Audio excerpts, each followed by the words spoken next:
Here we go. We are live. We are live right now on YouTube for a big game. For a very, very big game. One of the biggest games in the Australian football calendar, the Australia Cup final. Sydney FC, Brisbane Roar. How are we feeling? How are we going? Kickoff isn't too far away. I'm very much looking forward to this game. I'll tell you why, because these are two teams who have really improved compared to what they showed last year in the A-League men's competition. They're two teams that, personnel-wise, haven't changed all too much. It's pretty straightforward. There's a couple key changes, and we're going to talk about the lineups. You can see the lineup graphics we've got here. And I just realized we've got we're gonna have to quickly edit that. We've got Ryan Grant playing right back for Brisbane Roar, so we're gonna quickly change that. But Gabriel Lazota makes a debut tonight for Sydney FC, a starting debut for them. So that's the big one for them. A couple of changes. The Ryan Grant comes in for Sydney FC, which is a big change. Keely Adamson dropped to the bench. And no Carlo Armiento for Brisbane Roar, which is a bit of a loss for them. But jump in the chat. Say g'day. Where are you guys tuning in from? And we are going to experience this game together.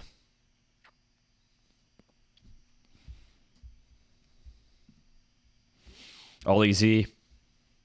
Says up the Roar. Let's go Brisbane, says Frenzied. Valhoon says come on the Roar.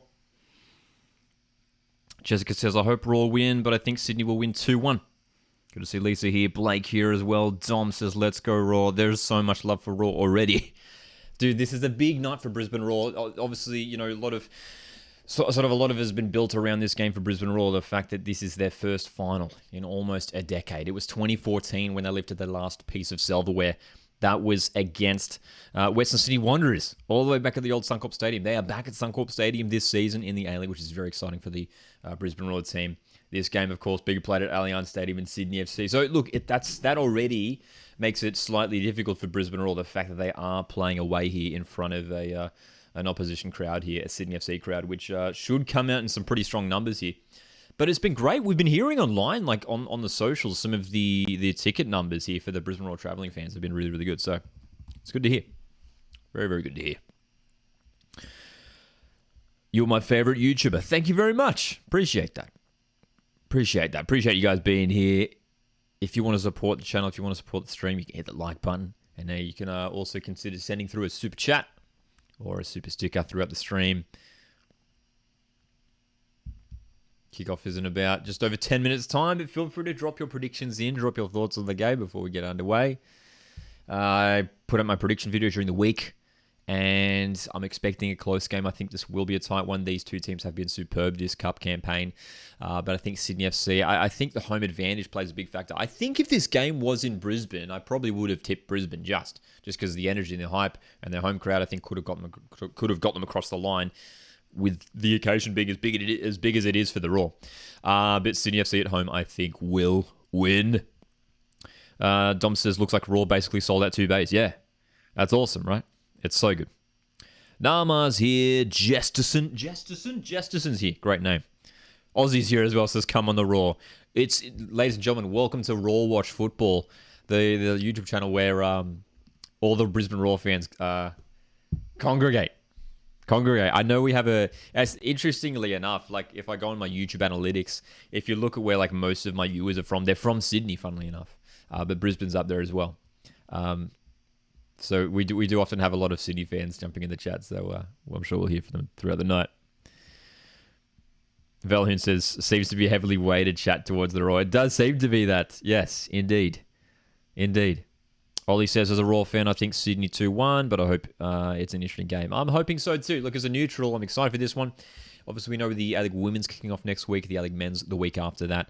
So we're excited, man. Very, very excited to have football back. And this is, I do like the Australia Cup. Look, I do like the Australia Cup final being scheduled here. Having said that, I mean, it would be nice to have the Australia Cup played during the A-League season, just because it doesn't seem to have as much sort of weight and momentum during pre-season. I think some people sort of still consider it as just sort of like a pre-season tournament, which of course is much bigger than that.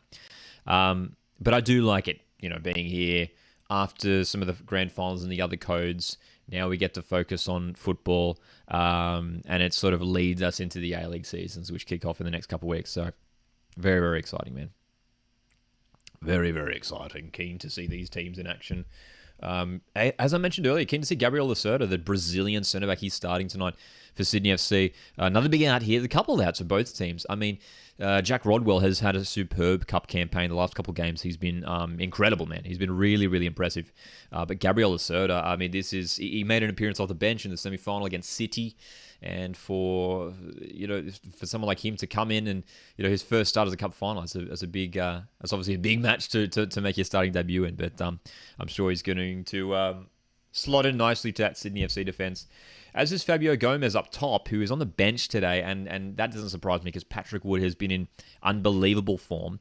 And I think there's now a bit of a headache for Sydney coach Steve Corica in that striker position for the Sky Blues because, you've signed a player, from the other side of the planet in Fabio Gomez, who looks like a really decent striker, tall, pacey. But Patrick Wood, who is scoring goals for fun at the moment in the Cup, I mean, it'd be really hard on him to drop him for round one against Melbourne Victory in a couple of weeks' time. That would be really, really tough on Patrick Wood. I mean, he's doing everything possible.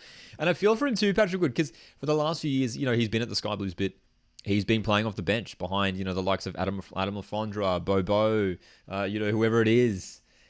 He's been relegated to the bench for so many years at Sydney FC, and he honestly he really, really does deserve a chance. And I thought, with Lafondra departing, I thought maybe this was the season. I was like, because you might remember they made the signing really late in the window. I think it was just a couple of days after. I think or was it the day of they confirmed the signing?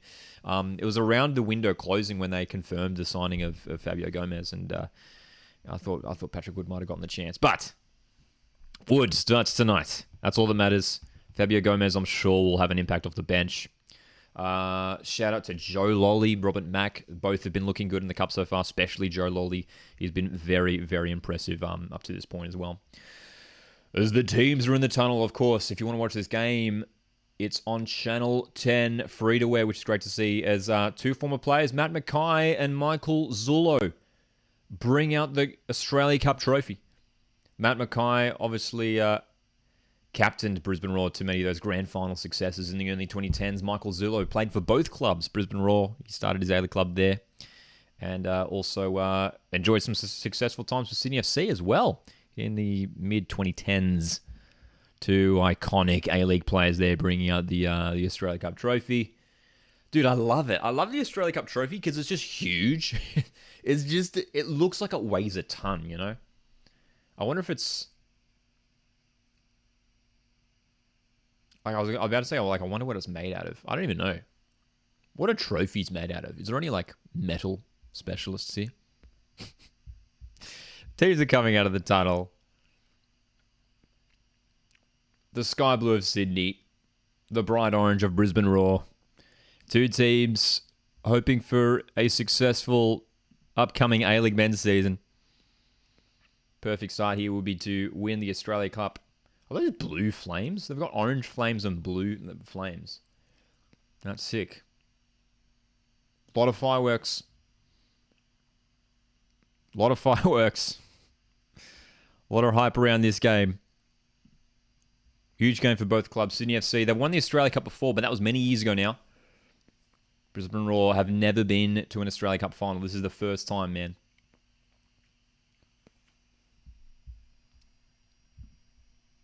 First time for Brisbane Roar.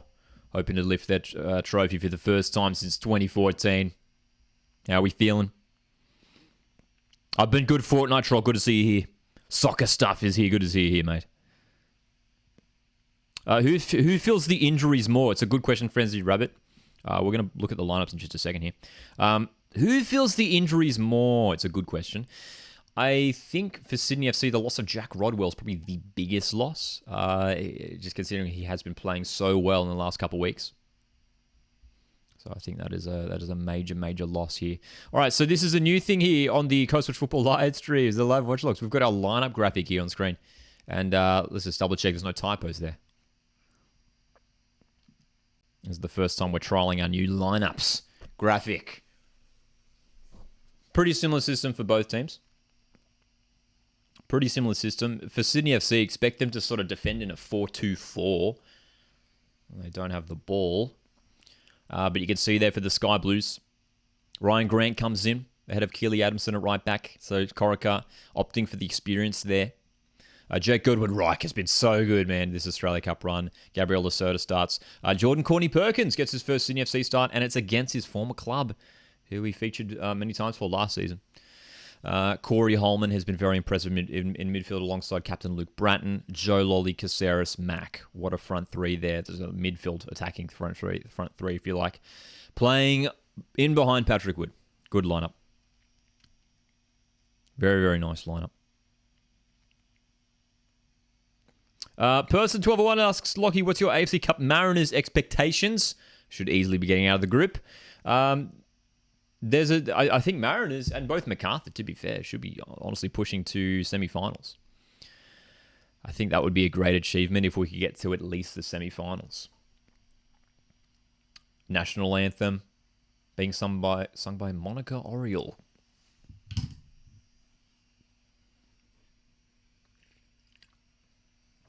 Oh, just realised another typo on the lineup. Patrick Wood's not playing for Brisbane Roar. Please bear with us. This is the first time we're getting this new lineup graphics going. That's so funny. Patrick Wood's playing for both sides. You know what's really, really funny? A few months ago, some of you guys will know this, we did a Brisbane Roar FIFA career mode here on the channel. And one of the players we signed for Brisbane was Patrick Wood, funnily enough. So, but he's certainly playing for Sydney FC tonight.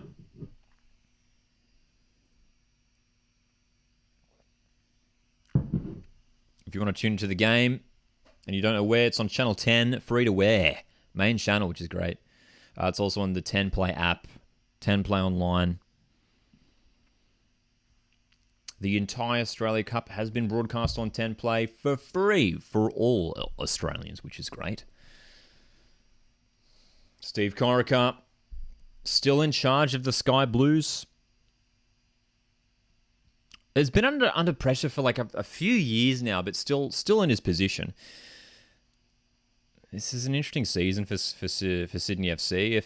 Last season was all right for them. It was overall by their standards probably pretty mediocre, but they did make it to the semi-finals, man. They weren't that far off the grand final, were they? They did do all right. They did. Brisbane Roar, though, they'll be hoping for better. They did all right, actually, Brisbane Roar, in the end, to finish in a high enough position. They didn't look too bad. They did manage to escape the Australia Cup playoffs. They finished 8th. But they were quite poor. They were quite poor last season, Brisbane Roar. They just struggled to score goals. That was the real concerning thing for Brisbane. And that reminds me, we should probably talk about young Thomas Waddingham, who has really stepped up for the Roar as sort of this striker who could really be the leading man at the top. They haven't signed anyone else. They haven't signed a striker at all, Brisbane Roar.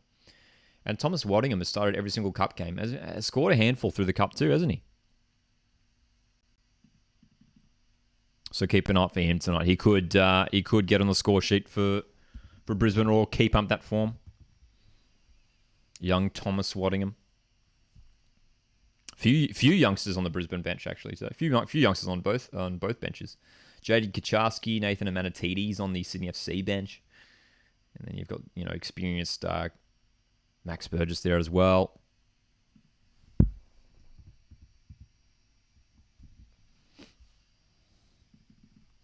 Kickoff is moments away here.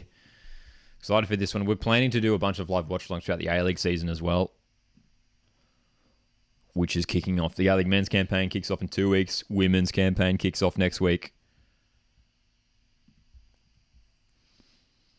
Jordan Cordy-Perkins. There you go. You can see it on the broadcast. 25 games for Brisbane Roar last season. He'll know many of these players very well that he's coming up against tonight. And he's going to have to contain, we'd expect, Henry Hoare on that right flank for Brisbane. Although it could be Nikola Maliuznic. It's going to be interesting to see how Brisbane Roar actually line up. Because with Carlo Armiento out, who's been playing left wing for them, I'd expect it to be Nikola Maliuznic, who does shift out to that role. But like I said, we'll see. We shall see. Florian Berenguer starts tonight for Brisbane. He's featured in the last couple of games. Looking pretty good so far. Nothing too incredible just yet, but that's a class signing, isn't it? Especially for a club like Brisbane to bring in Florian Berenguer, a guy who had success with Melbourne City over the last few years.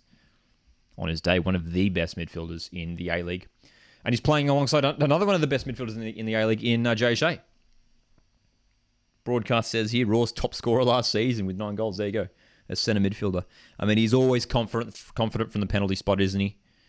Jay O'Shea, a key figure in this Brisbane Roar side and has been for many years now.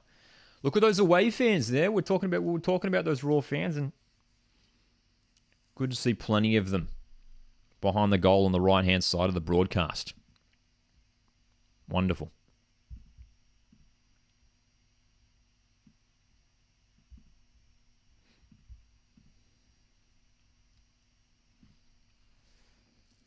Here we go. This is an interesting statistic, actually. 13 Australia Cup wins for Steve Corica. That's pretty good. It's pretty good. Here we go.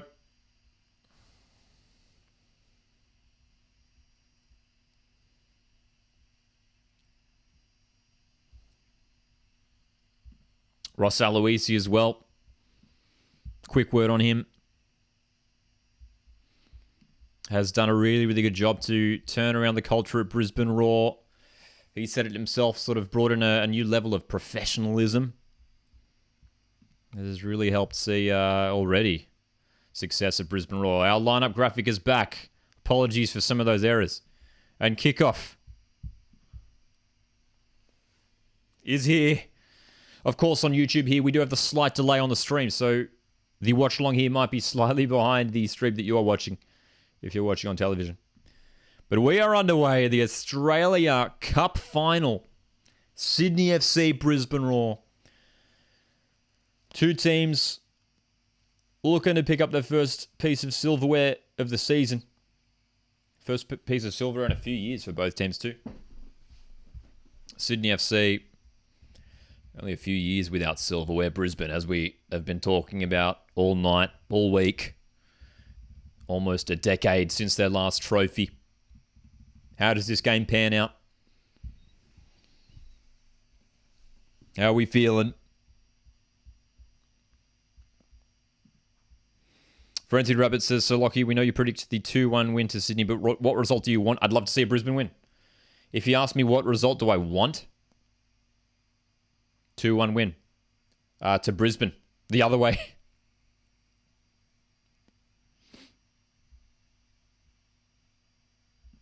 Aussie says, I predict that in typical Raw fashion, we'll score two last-minute goals and go to pens. Hey, it'd be fun. Hey, I'd love a long game tonight that goes to extra time.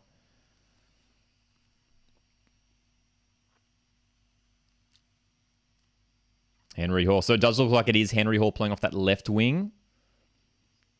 That's a nice position for him. And he's already won a foul. He's a player who loves taking defenders on. And Joe Lolly just a little bit too aggressive there, bringing him down. Dom says, funny to think that both teams really very easily could have been knocked out of the round of 32 with both teams winning in extra time pens. Good point, Dom. Yeah, I forgot about that. Of course, I was there. That was our last match day vlog we did. The Mariners-Sydney game. As Brisbane's free kick delivery is good. Headed back in. Berenguer. Redmayne will claim that. Redmayne will claim that. Good early chance there for Brisbane. That was a great delivery from O'Shea. You're a round of 32. Sydney 3. Mariners 3. Mariners so close to getting through there. Kaczarski with a late equaliser. And then Sydney, of course, winning that dramatic penalty shootout. 10-9. 10-9. Which felt like it went on forever. That was the last vlog we did on the channel. Down in Wollongong. A rainy day in Wollongong. I remember that. Feels like ages ago now. Brisbane Roar. They had to come from behind against Newcastle Jets in the round of 32. A 10-man Newcastle Jets, it should be said. They had Brandon O'Neill sent off. But you're right there, Dom. It's a great point. Like both teams almost didn't even make it past the round of 32. And I mean, even going back to what we said earlier about Brisbane Roar last season, I mean, they only just avoided the Australia Cup playoff positions. They finished 8th. Of course, the teams from 9th to 12th in the A-League men's play in the Australia Cup playoffs.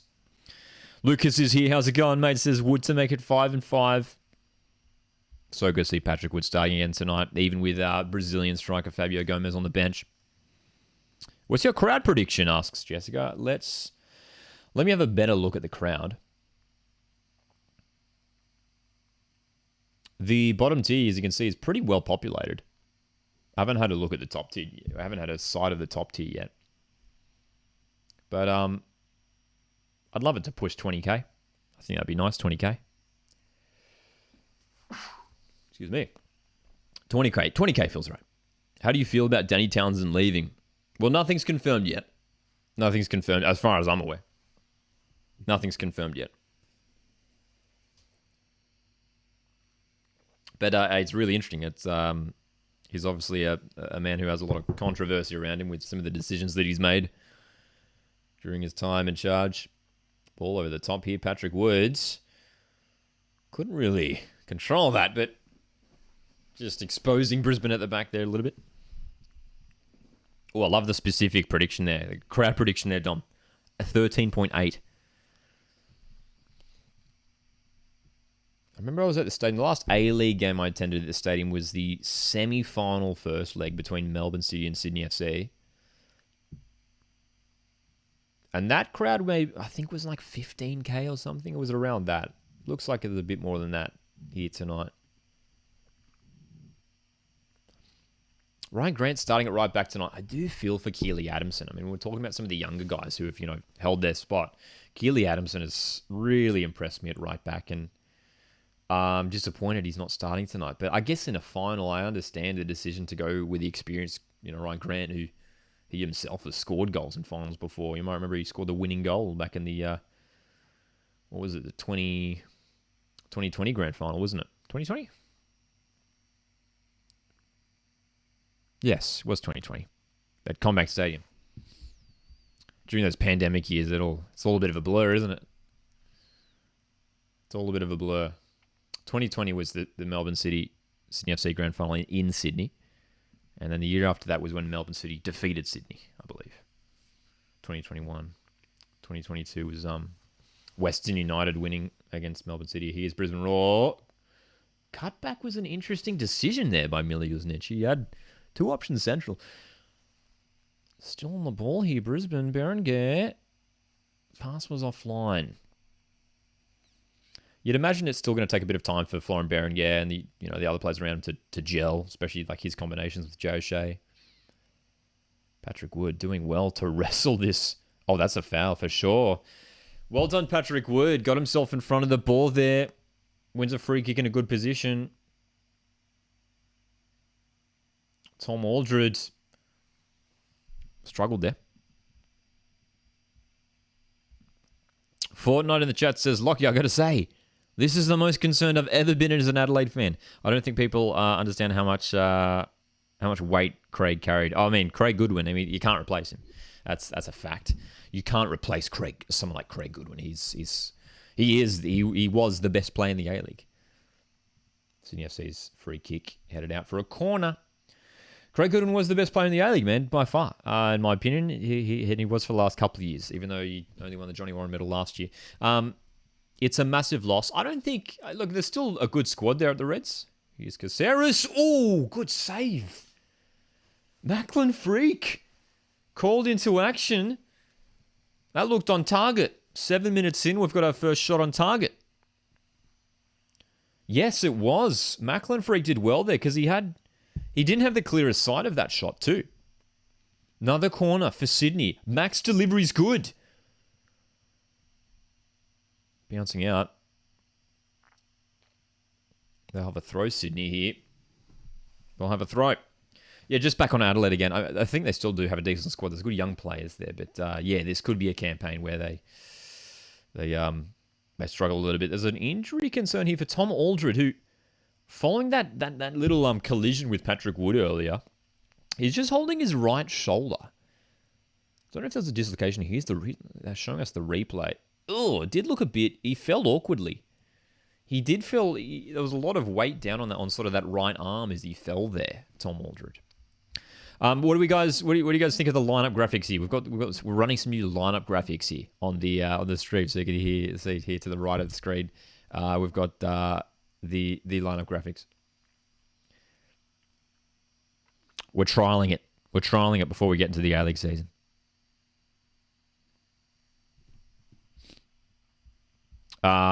Definitely do not want to lose Tom Aldred here early on in this game. That would be a big loss. Captain. Mr. Consistent at the back for Brisbane. He's always a competitive player. Good leader. It looks like he will continue. He just seems to be in a bit of discomfort. Matt's here, says, "G'day, Lockie. Hey, Matt. How you going? Hope for a trophy at the start of the season. Go Sydney," says Matt. Aussie says, "The lineup graphics look great." Cheers, Aussie. Dom also a bit earlier said, "Great to see a decent crowd regardless. To build on the back of the World Cup." Absolutely. This stadium, Allianz Stadium, or Sydney Football Stadium, as it was known during the Women's World Cup, hosted a number of games. I got to a couple down there. We did a vlog, I think, for, what was it, Netherlands, South Africa, round of 16 game. I was there for that one. I think I was there for another one. I'm trying to remember.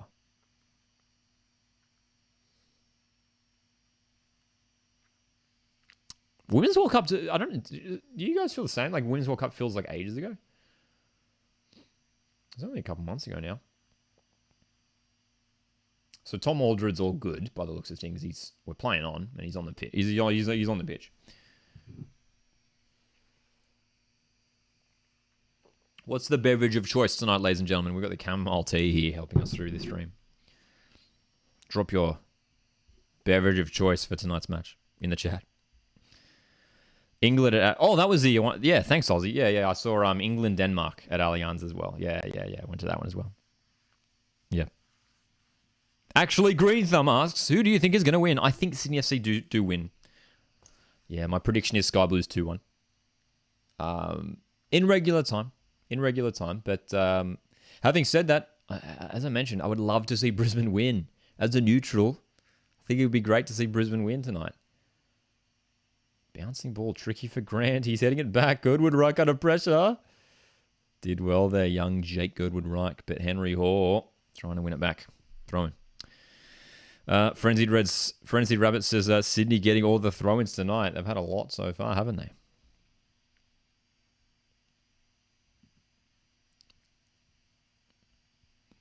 Australia Ireland, yes. I only went to 4 Women's World Cup games. I went to Australia Ireland, so the first game for the Matildas. I went to England, Denmark here at Allianz. I went to Netherlands, South Africa in the round of 16 at Allianz as well. And then I just went to the semi-final. I went to Australia, England, which was probably the most incredible match I've ever been at.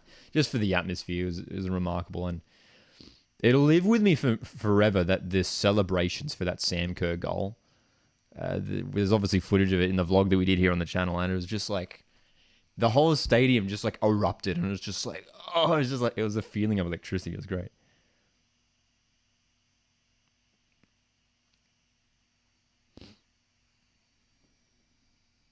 $11 minutes in. Sydney 0, Brisbane 0. Person 12-1. Sorry, I missed your comment a bit earlier. Are you going to watch the Spurs game tonight? Yeah, of course. Of course. Hopefully another successful win for Ange, who, once again, has been nominated for Manager of the Month in the Premier League. And he's a good chance to win it, man. Spurs have still gone unbeaten.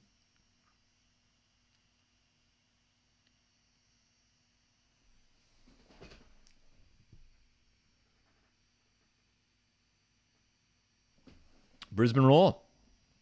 Chilling out in possession.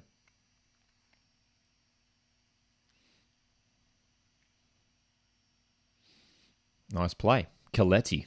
Good pass. Look at the space here for Berenguer. He's gotten in behind. There's a chance here. Good ball in behind. Miljuznic cuts it back. That's twice tonight that Nikola Miljuznic has been in a great position. And his delivery has been subpar. That was a really nice move. The pass from Coletti was good. Florent Berenguer just found a little pocket of space, didn't he? And they were away. Great chance. Sydney FC up the other end. Lolly. Yet another Sydney throw-in.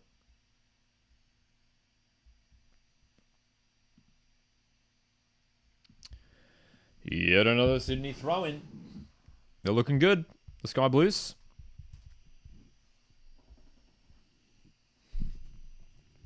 Dom says, first time I'm able to watch a Spurs game live tonight. I'm keen. Yeah, it should be good, eh? Against Luton Town in the Premier League tonight, which you'd expect should be a win.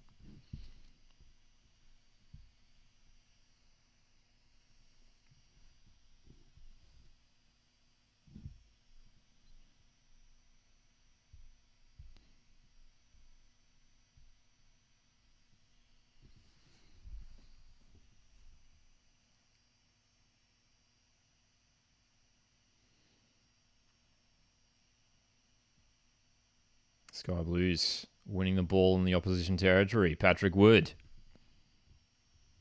Lolly. Oh, nice move. He's just lost it. Just lost it there, Joe Lolly. Nice little move there, though. That was good. That was good.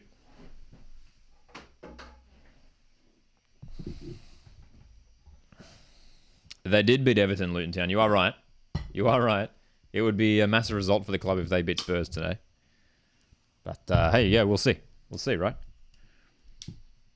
Down the right, Hingett. Oh, look at the overlap, the space. Hingett's delivery. Now, that's better. That's better. That's the third time Brisbane have gotten down the right wing. This time was Jack Hingett. And then he went closer to Thomas Waddingham, which I think is the idea. Miliusnic's cutbacks have just been a little bit off. But I like the way Brisbane have come out in this game in the opening 15 minutes. They're clearly up for this one. They're having a lot of the ball. Sydney FC happy to let them have it. Clearly.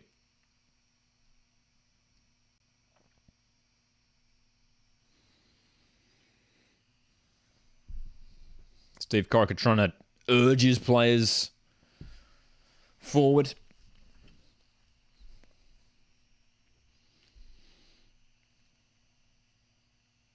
Both teams still feel like they're sort of just warming up into this game. No real momentum. Brisbane are having some decent possession, but a lot of it's sort of just being knocked around the back, hey?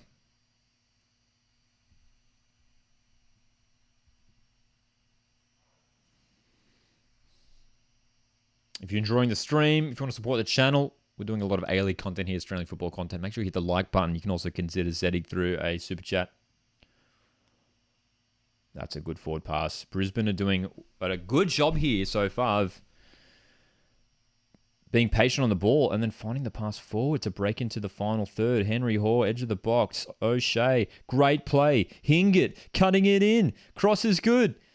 Grant will head it out for a corner. This is what Brisbane have been doing all Australia Cup. They've been moving the ball really well when they get it forward. Really, really well. And the movement there was fantastic. I mean, Henry Hoare coming inside allowed the space there for Jack Hingett. Very, very nice. Very nice. Jimbo's back in Sydney for the 2-0 win. Look at the numbers in the Cove there as well behind the goal.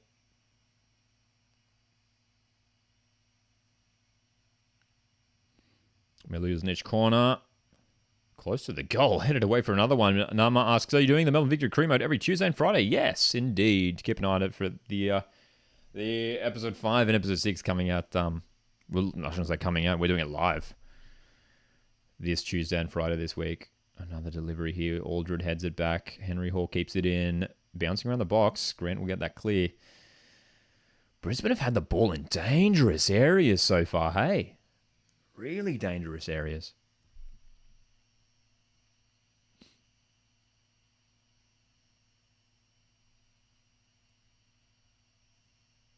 Roar still knocking it around here.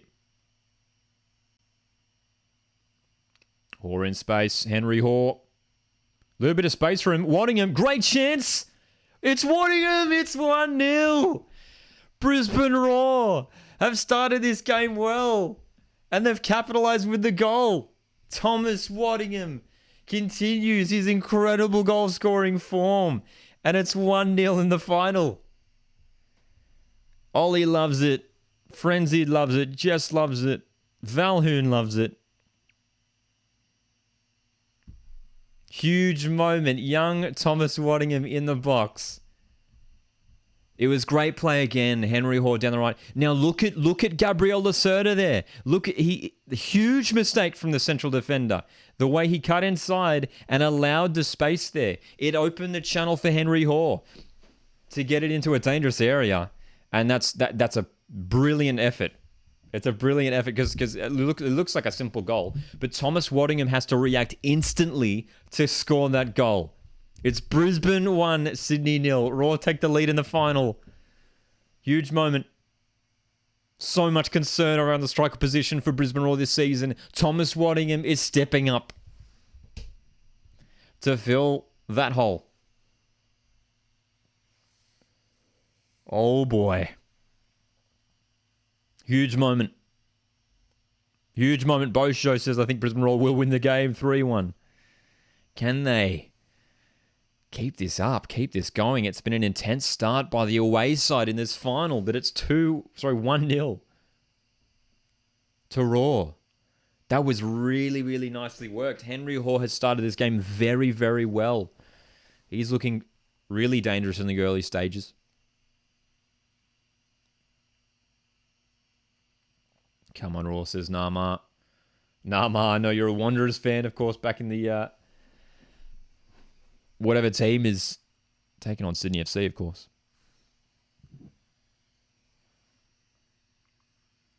Spurs coming in with a let's go Roar as well. There's so much love for Brisbane Roar in the chat. Great to see it. Henry Hoare in a little pocket of space here. Wide for Zabala. Everything is with Brisbane Roar right now. Sydney FC are just been second best. Nice little back heel, Zabala. Strong from Grant. Well, this home crowd at Sydney FC at Allianz Stadium has been silenced. Another good delivery by O'Shea. Coletti to pick it up. Brisbane still in possession here. Sydney FC are stunned. 20 minutes in. And this game is being played on Brisbane's terms. They've got the goal and they're dominating. Brisbane Roar throwing in the opposition half. This is really, really a struggle here for Sydney FC just to get anything going right now. 1201 asks, says, if the rumours are true that there's no VAR this season for the A-League, do you think that's good or bad?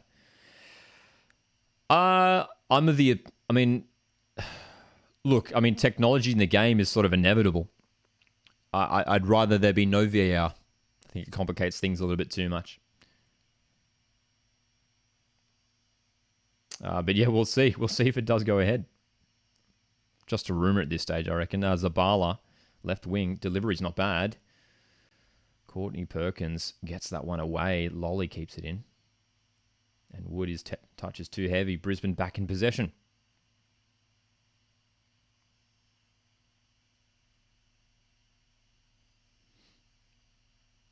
This is so impressive from Brisbane, the way they're shifting the ball around. Sydney can't get close to it. Sydney FC just can't get close to the ball right now.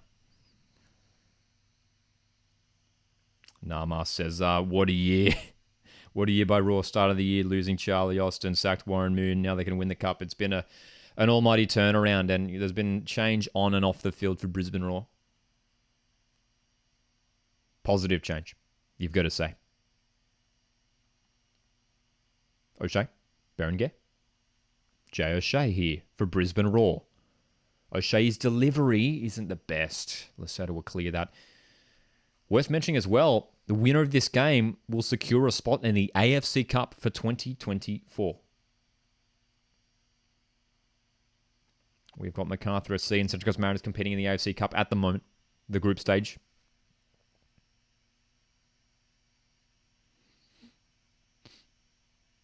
Predictions for the Premier League this season. Who do you think will win? As much as I'd love to see Spurs go all the way and Ange go all the way, Manchester City is probably a safe guess. If Brisbane win this, do you put them as potential contenders next season? No. And my reason for that is look how Macarthur FC did last year. Macarthur FC went all the way, won the Australia Cup, and picked up the wooden spoon in the A-League. So success in the Cup does not guarantee success in the A-League. Having said that, there are promising signs here for Brisbane. They will be very competitive and could well see themselves in the top 6. I don't think they will finish close to the top, though. I think if Brisbane play finals, it's in either 5th or 6th position. I think there's some other teams who are much stronger than them. Dude, they could surprise me. I mean, don't get me wrong. Like, Brisbane Roar could just get the complete surprise package this year, and they could be, right up there. Great play here. O'Shea shooting just wide. Dude, did someone say Rawsalona? I think Ross Aloisi's been watching replays of Ange Postecoglou's Brisbane Roar back in the early 2010s, because they are all over Sydney FC right now. This is complete domination right now, what we're seeing. It's quite remarkable, actually. It really is quite remarkable what we're seeing. Sydney, I mean, they've got the home crowd, Sydney FC. Just get the ball. Control the ball. Get yourselves on the ball. Get the momentum back. Because they've lost it.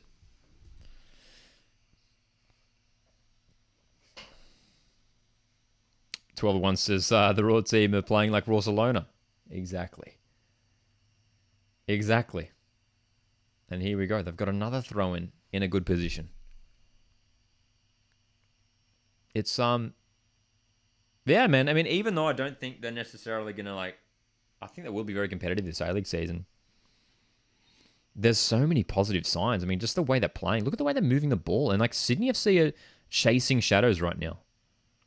Ryan Grant's doing a decent job at right back. He's stepping in and winning some challenges. And look at Steve Corica here, Sydney FC head coach. He's not happy. He doesn't look happy at all on the bench. He's up and on the edge of his technical area, and his side just haven't woken up. I mean, they had a shot, the first shot on target for the game, but that was, 15 minutes ago? 20 minutes ago?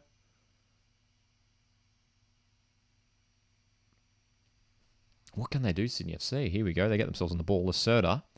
Switch of play by Gabriel Lacerda. Joel Ollie won't keep that in, but it's a throw.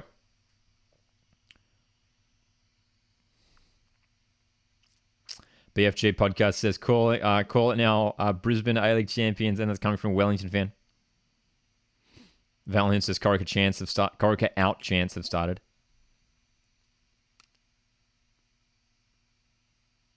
What's your current score predictions? At this rate, Brisbane are going to win the game. Brisbane are going to win the game for sure. Unless Sydney change something real quick. I'll tell you what, I'll change my... based off what we've seen so far in the opening 25 minutes, I'm going to say the other way around. So Brisbane 2, Sydney 1. Anthony Caceres, a little bit of an incident here. Henry Hawes down, hurt. Anthony Caceres not happy, trying to get him up.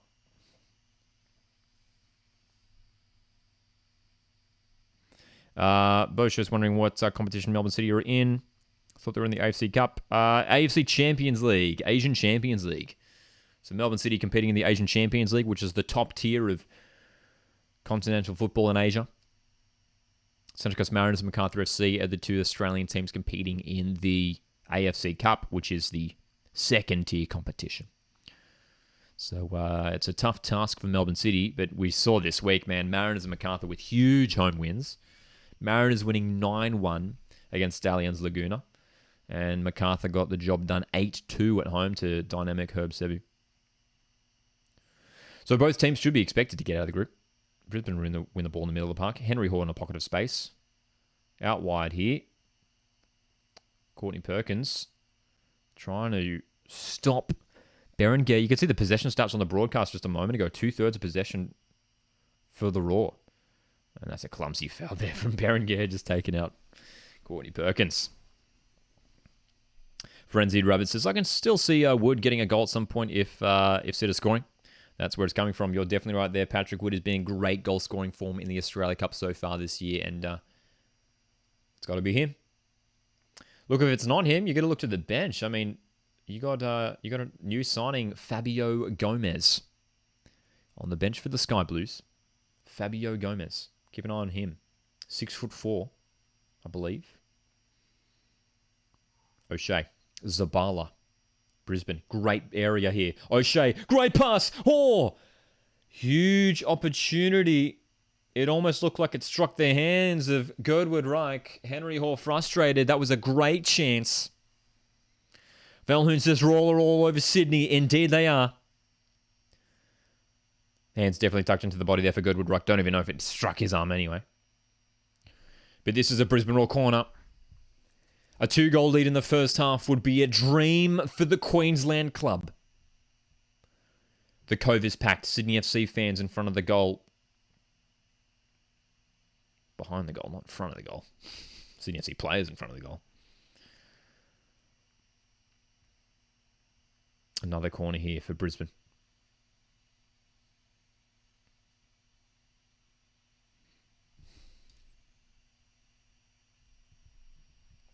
O'Shea with another corner here.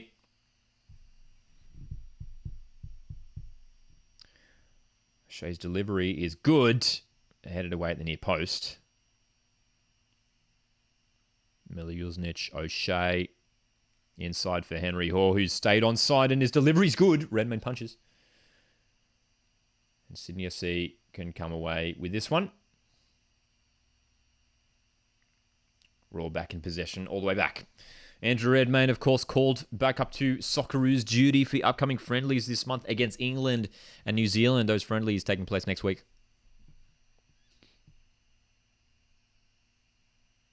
Two great games. I'm looking forward to those games for the Socceroos next week, man.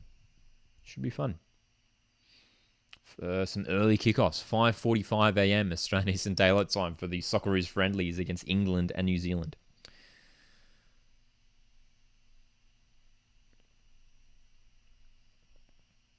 Sky Blues looking to create something here, try and regain some sort of momentum. Ryan Grant.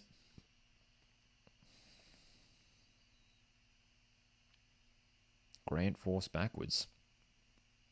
As we approach the half an hour mark. Caceres. In behind Caceres. Great block. Oh my goodness. Scott Neville. That was vintage Scott Neville. A player who I'm sure has come up against Anthony Caceres many times across their A-League careers. What a block. Huge opportunity for Sydney FC. Best chance of the game for them. That's an incredible defensive intervention from a guy who's been at Brisbane for the last few years now and hasn't really been spoken about too much, Scott Neville. Joe Lolly's corner is good. Headed away again by Neville, who's there.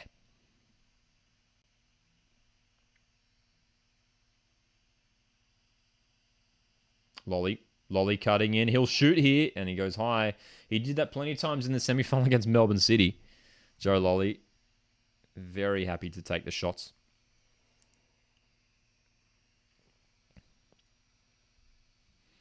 BFG asks, do you think, because the Rage owner, I assume that's a typo. I'm going to assume he's talking about like the potential owner of the Auckland team is apparently going to be the billionaire Bournemouth owner. Do you think that we'll go all out as much? That will go all out as much as I can under restrictions with the team.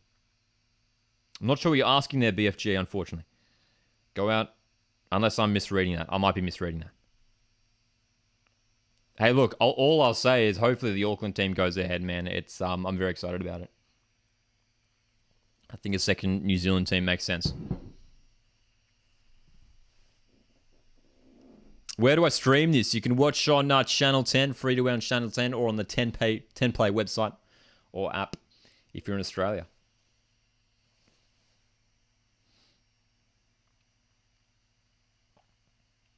Brisbane's goal kick here. Look how well they're competing for the ball. That is a heavy challenge from O'Shea, who's copped Luke Bratton.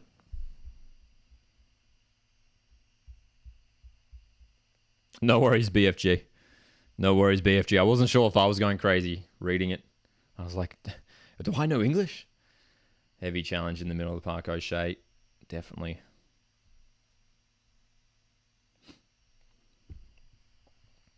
Luke Bratton. Big season for him. Sydney FC wearing the captain's armband.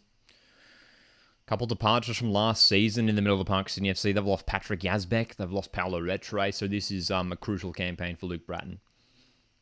Especially helping, some of these young guys coming through, like Corey Holman, who's playing alongside him tonight.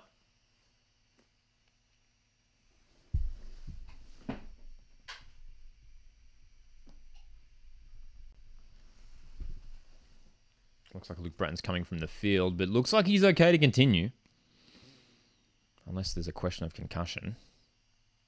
He looks okay, though. He appears to be all right.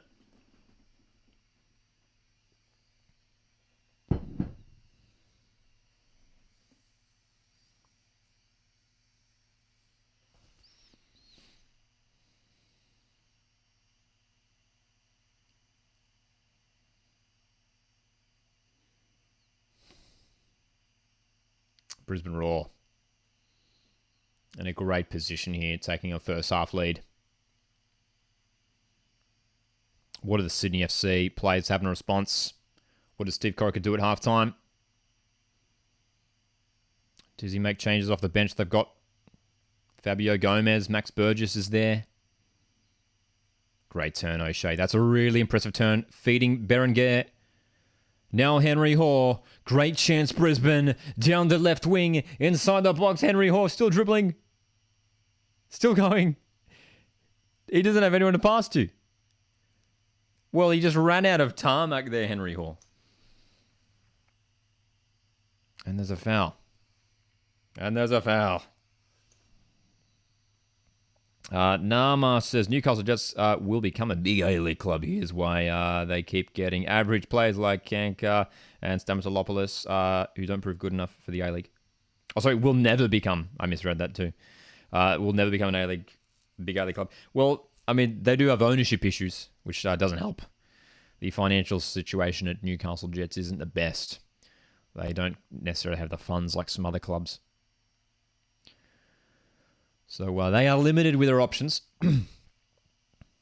as a, a number of other clubs are. Central Coast Mariners being one of those.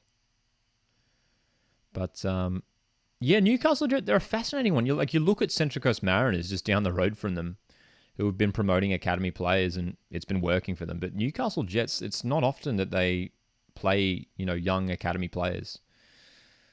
To be fair, I believe their academy side's playing in like NPL 3, which is not ideal. It's a very low level.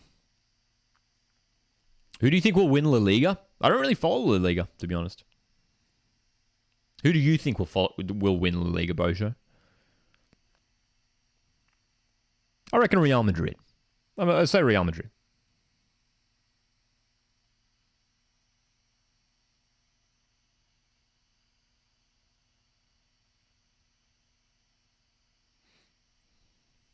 Ten minutes to go in the half.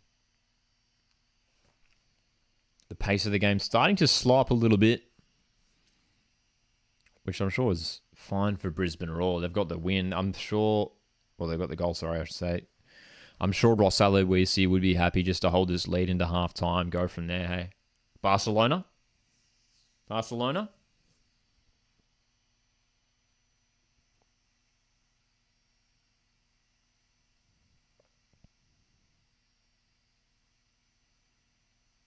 You can see how well Brisbane stretched the pitch too. I mean, the great thing about Allianz Stadium is like the camera angle here at this stadium. Some of the Australia Cup games, the camera angle's quite low, so you don't get a good idea of sort of the width of things.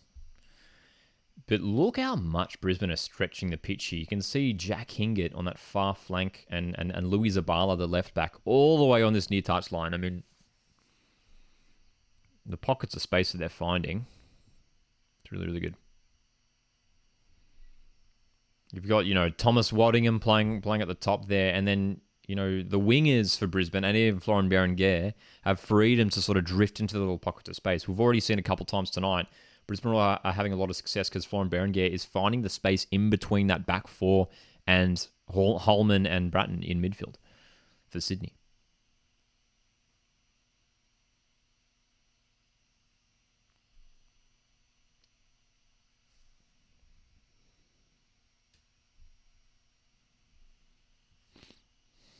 Sky Blues just can't get anything going forward. It keeps breaking down for them. Look, 2 decent chances they've had this half. So the openings are there, but Brisbane Roar have been desperate to prevent those chances. This would be huge. It'd be huge as well, this win. Not only just of it, obviously it being a cup final, but to win on the road like this in front of a strong, Sydney FC home crowd. That's a poor giveaway from Grant.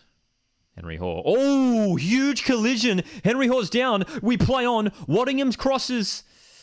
Well, huge concern around Henry Hoare here, who copped a massive shoulder from Ryan Grant. And there's Brisbane Roar fans not happy with this one. There's a yellow card. It's Jake Girdwood-Reich. What a collision. Oh, my goodness. I'd love to see a replay of this. Here we go. So Henry Hoare going in to head the ball. Oh, that's terrible. That's terrible from Jake Girdwood-Reich. That's terrible from Jake Girdwood-Reich. That's terrible. That's terrible. Look at the replay, man. He intentionally leant in with that shoulder. Look at the way he led with his shoulder into the head of Henry Hoare. That's a shocking challenge there. And I tell you what, Jake Girdwood-Reich is lucky to be on the pitch right now. There is blood coming from the nose of Henry Hoare, who's been absolutely wiped out by Jake Girdwood-Reich's shoulder. The young Sydney FC defender is very, very lucky to still be on the field. That's a shocking effort. Frenzied Rabbit says could have been a red, honestly. No VAR, hey? Australia Cup, no VAR.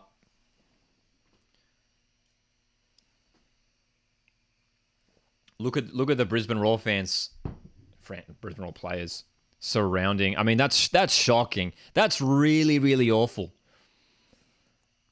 That's really, really awful. Jake Girdwood-Reich, you could see the reaction here from Ross Aloisi when it happened.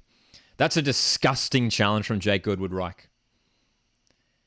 You could see the way he intentionally leant in with his shoulder to wipe out Henry Hoare. It's disgusting. And if Jake Girdwood-Reich is going to have a successful footballing career, he needs to get that out of his game. It's terrible.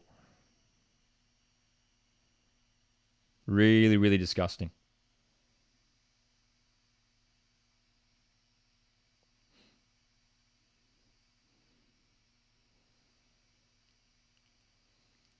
So still Henry Hoare's being treated here. I mean, there's concerns for a broken nose here for sure. There's a lot of blood coming from the nose. And just the impact was so strong. A broken nose would not surprise me at all. And I mean, we're talking a lot of discussions around VAR. I mean, this is a chance for it to intervene. And I think in an A-League game, it would intervene here. Because, yeah, that's to be honest, that's one of the worst... Look, it's not like a challenge because he's not like going in for the ball. It's a shoulder, right? It's a fascinating one, but it's one of the most disgusting acts I've seen on a football pitch, to be honest. Because Jake Girdwood-Reich, he knew Henry Hoare was coming in for the ball there to head the ball, and again they're showing the replay, and look at the way he leads with the shoulder, left shoulder, bang. And he lifts himself up. He lifts his shoulder into Henry Hoare. That's the red card. It's an easy red card decision. No VAR tonight. Feel like it would have been reviewed, says Frenzied. I think so. I think so for sure. Referee at least has to have another look at it. I mean, it's so bad. This has been a remarkable stoppage now. This has been 5 minutes or so? There's been a considerable stoppage here for this injury to Henry Hoare, who, tell you what, must be upset as well that the offender, Girdwood-Reich, hasn't been sent from the pitch for that disgusting effort. Oh, I love Jake Girdwood-Reich. He's been so good this Cup campaign. His partnership with Jack Rodwell has been really impressive over the last few weeks. And his transition from midfield to defence this season has already worked pretty well in the Australia Cup, and I imagine that he could well be a starting centre back for Sydney this season. But goodness me, we do not want to see acts like that on the pitch. A blatant shoulder charge from a young player. So we play on. Henry Hoare's back on.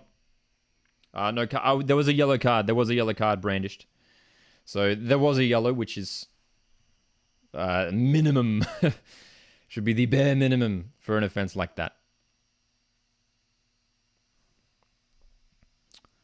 Frenzy says Brisbane deserve this now. Should be playing against 10. Definitely should be playing against 10. Definitely, hey. Still, we saw a crazy challenge in the semi-final involving Brisbane Roar as well, hey, from one of the Melbourne Knights players as Henry Hoare shoots! Looking to fire back after going down in that incident. I wasn't too far away. He's been great so far this game, Henry Hoare too. I mean, it would have been bad to lose him. But with the pace there and the effort, just drag that shot wide. Ollie says, could have and should have been a red. Yep. Yep, so the feeling in the chat here as well is that well should have been red for Jake Woodruck. And yeah, I think it's a pretty easy decision. I mean, not to like talk about other codes too much, but you see a challenge like that in rugby league. If a tackle goes like that in rugby league, I mean, he's on report and potentially in the sin bin. You know what I mean? You know what I mean? Even in rugby league, where they're literally tackling players, full body tackled, a challenge like that is deemed illegal. So yeah, that's, oh man, I'll tell you what, if that had been like, if Brisbane were Mariners, man, I would be screaming right now. I'd be spewing. Because there's a great chance here for Sydney. They're in the box. Patrick Wood. Well done, Tom Aldred. Well defended. Won the ball. Did well. If you're enjoying the stream, make sure to hit the like button.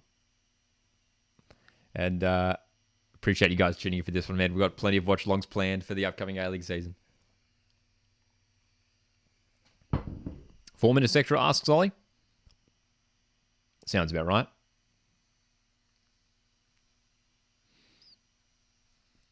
Bosho asks, who do you guys think will win the Champions League this season if Man City wasn't in it? Man City weren't in it? Good question. Maybe Real Madrid again. Maybe Bayern Munich with Harry Kane. I think Bayern Munich with Harry Kane could go far.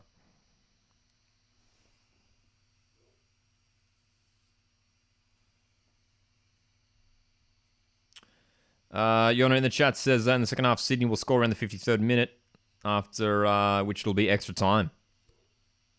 Love the prediction.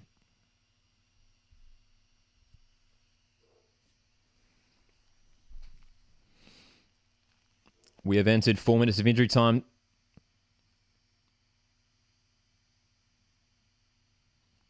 Sydney FC with a little bit of possession here to finish off the half, which has been a great half so far. Very entertaining, open. Brisbane Roar, the away side, looking good. Good ball. Lolly. Great chance for Patrick Wood. He's placed it wide. The opportunities have been there for Sydney FC, but they haven't been able to capitalise. Patrick Wood. And look at this. This isn't good. This is not good for Tom Aldred. He is in a lot of pain here. His shoulder. Now, and it was before that incident. So I don't know if that's happened before or what's going on here. But that's concerning for Tom Aldred. Aldred's shoulder finally giving in, says Ollie. It must be completely dislocated, hey. Oh, jeez. It's difficult to watch.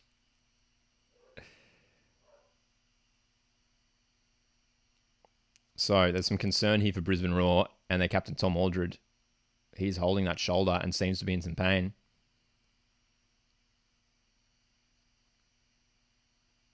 Have they got it back in? I think he's got it back in. It looked like it was really pushed forward there too. He didn't look comfortable at all. Didn't look comfortable at all.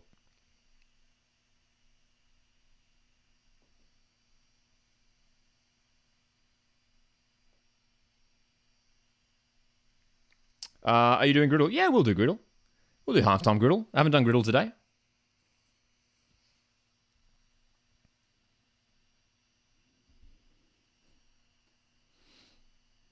Tom Aldred's back on the pitch, which is good to see. Don't want to lose him.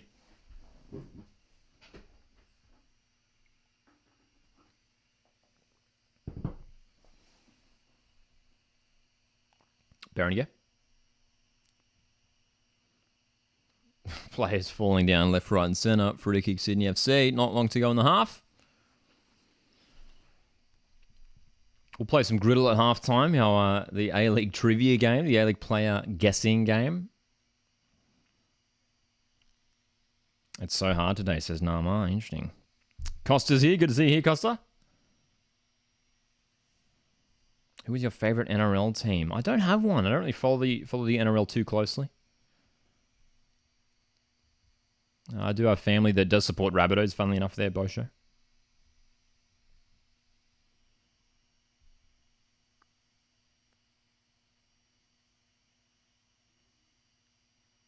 Play down here for Brisbane Roar. There's been a few injuries here to finish off the half. Henry Hall, Tom Aldred, Nikola Miluznich now slow to his feet. It's been a really committed performance here by Brisbane Roar. Ross Aloisi will probably be happy with his side's performance up to this point. Because it's been good. Has been good.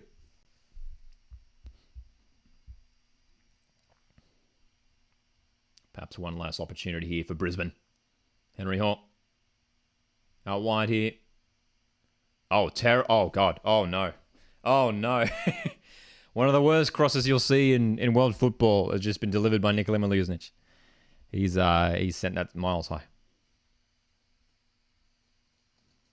Ollie said at the start, I'd said 2-1 Sydney. Now I say 2-1 Brisbane. Worst cross in history, says Frenzy. That's right. That was awful. That was never going anywhere near the goal.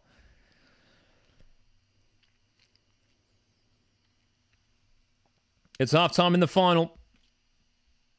It's Sydney 0, Brisbane 1. Ross Aloisi's side leads at the break, courtesy of a goal from Thomas Waddingham, who has been in incredible form in this Australia Cup. A number of the players talking to the referees on the way off, maybe not happy with some of the decisions. A little bit of controversy towards the end of that half, with Jake Goodwood-Reich committing what was a pretty violent act on Henry Hall with a blatant shoulder charge, judged to be a yellow card offence, incredibly so. Brisbane Roar, though, looking like they're in a great position here to win this game. They just have to keep up this play, keep up this form, and they will win this game. Sydney FC, though, it's all eyes on them. I mean, Fabio Gomez on the bench, Max Burgess. There are options there for the Sky Blues to try and change things in the half. We've got some questions in the chat. Let's have a look. Bosho asks, Alu Kowal or Thea Harris? Who is better at shooting? Alu Kowal. He's a natural striker, isn't he, Alu? Overall feel of the game, it's been a great game to watch from a neutral point of view. But it's being played on Brisbane's terms, man. It's being played on Brisbane's terms, that's for sure. They've been moving the ball very well. Costa says, I know you're a Tottenham fan. How's it been under Big Ange? It's been awesome. As we know, obviously, Ange has been doing so well, has settled in wonderfully so at Tottenham, and they're still undefeated in the Premier League. We know they play in a couple hours' time. In like just under 2 hours, Tottenham kick off in the Premier League against Luton Town, which should be another win for the Spurs.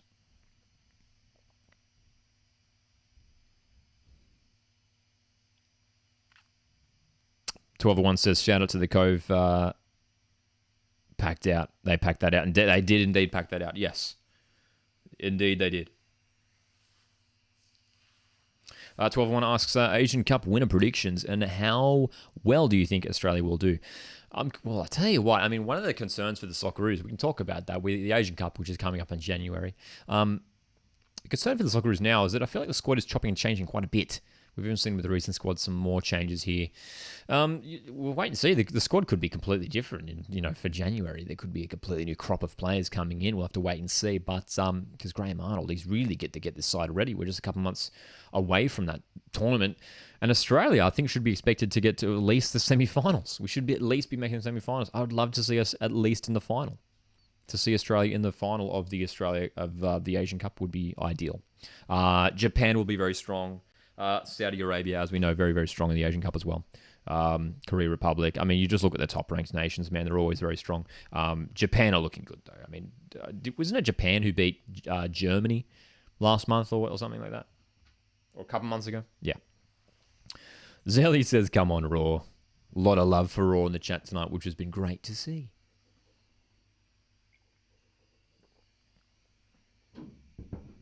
Adam here in the chat says, I think Sydney FC 2, Roar 4 at full time. Would love an entertaining scoreline like that. Brisbane hasn't lost to Sydney in the Australia Cup before. I reckon it will continue. That Brisbane won't lose here to the A-League rivals. You could be spot on there, Adam. I would love a 4-2 scoreline. That would be fun.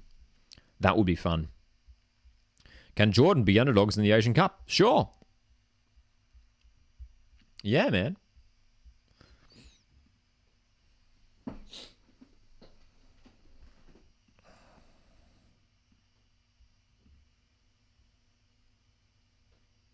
What a half. Come on, Roar, says Dom. Great half for Brisbane Roar, wasn't it? So good. Thomas Waddingham with the goal. They've been playing well. I mean, Berenguer, Henry Hall, finding pockets of space. It's been Meliusnich and Waddingham sort of on the shoulders of the last defenders. I mean, everyone's been playing well for Brisbane. JSA, Coletti in midfield have been very, very impressive as well. Let's do Griddle. Let's do Griddle. Griddle, for those that don't know Griddle, I'm sure many of you know Griddle. If you're a regular viewer here, you'll know what Griddle is. Griddle is the daily A-League game where you have to guess a 9 squares of A-League players. And it's quite an enjoyable game if you're an A-League fan, if you want to test your A-League knowledge. So we're going to pop this up here on the screen in just a second and dive into today's Griddle, which looks like an interesting one too. Let's pop this up here. So let's have a look at what we've got in today's Griddle. I see Wellington Phoenix. I see Brisbane Roar. I see Melbourne Victory. Oh, dude, some tricky ones too. Substitute appearances. We're looking for... What else are we looking for here, man? What else are we looking for here? Substitute appearances. And 35 years old on debut, which is the one that always gets me. That's the one that always gets me. Let's try and fit this in.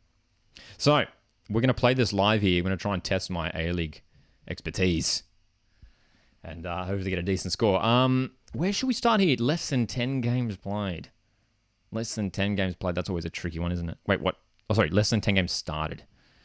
25 plus substitute appearances and less than 10 games started. Being a Mariners fan, my immediate thought goes to Garang Kowal, but did he make 25? I don't know. I don't think he didn't make that many sub appearances. That's a lot of substitute appearances. Could Nestori Irankunda be in that bracket? I think he could be. I think Nestori Irankunda probably hasn't started more than 10 games. And has he made 25 plus substitute appearances? Probably. Nestori Irankunda here. Let's do it. There we go. No game started. Has he not started a game at all? There you go. I thought maybe he started one or two, but there you go. He hasn't started a single game, Nestori Irankunda. Interesting. Very interesting. Okay, good start. 35 years on... Oh, gosh. Okay. 35 plus years old on debut. Less than 10 games started. We can go Romario. Romario, who only played a handful of games for Adelaide United, right? Could probably go... who else could you go there? There's probably a few players you could go there. Romario only started 4 games and, of course, was 40 years old. Okay. 35 plus years old on debut for Wellington Phoenix. Stephen Taylor? Yeah, he might have been younger than 35. Stephen Taylor's the first one that comes to mind.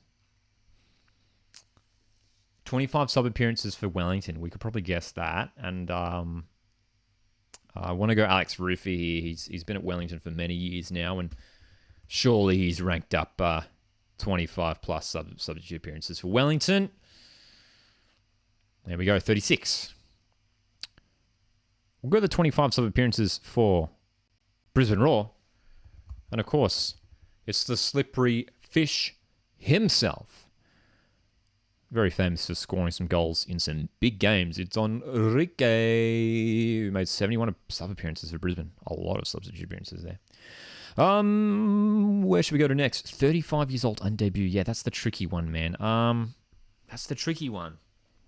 It really is the tricky one because there's not many options. Who was the Italian striker who played for Brisbane like 6 or 7 years ago now? Macaroni?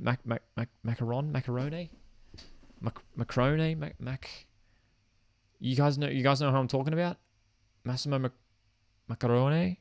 I think he surely was over 35. Striker. Hey, 38. Wow, there you go. All right.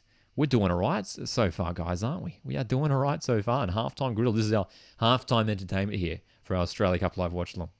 Hope you guys have enjoyed the match so far. 35 years old on debut for Wellington. 35 years plus on debut for Wellington. Stephen Taylor was the one that came to mind.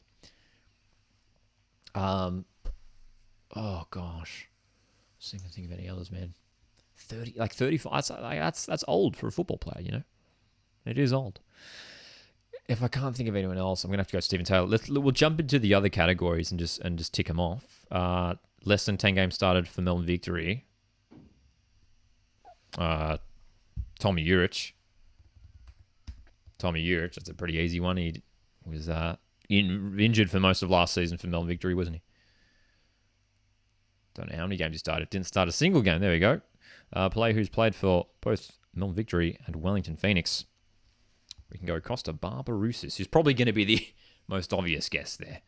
That's not a very high score for the obscurity score there, Costa Barbarousis. Very well-known A-League player.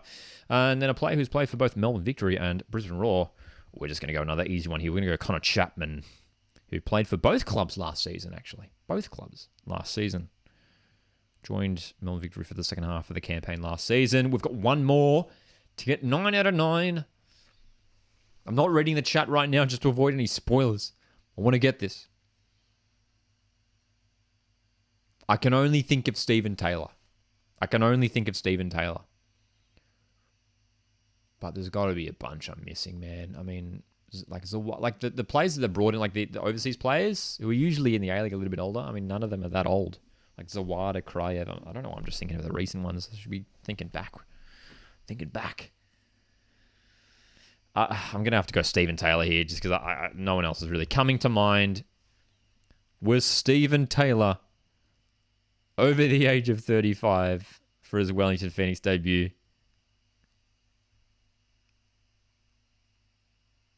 Oh, 32. I had a feeling. Yeah, I had a feeling. Let's have a look at some of the answers here for the middle one. Oh, there's only 5. Okay. Joel Griffiths. That completely escaped my brain that he played for them.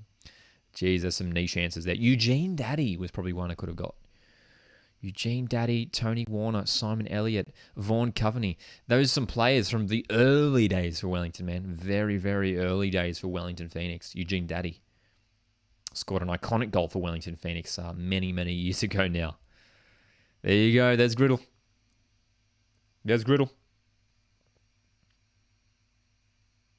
Tony Warner in the middle, says Costa. Did you get that one, Costa? Oh, my goodness. What a memory you have. That's Tony Warner. Goodness me. Well done if you got full marks in today's Griddle. That was a tricky one.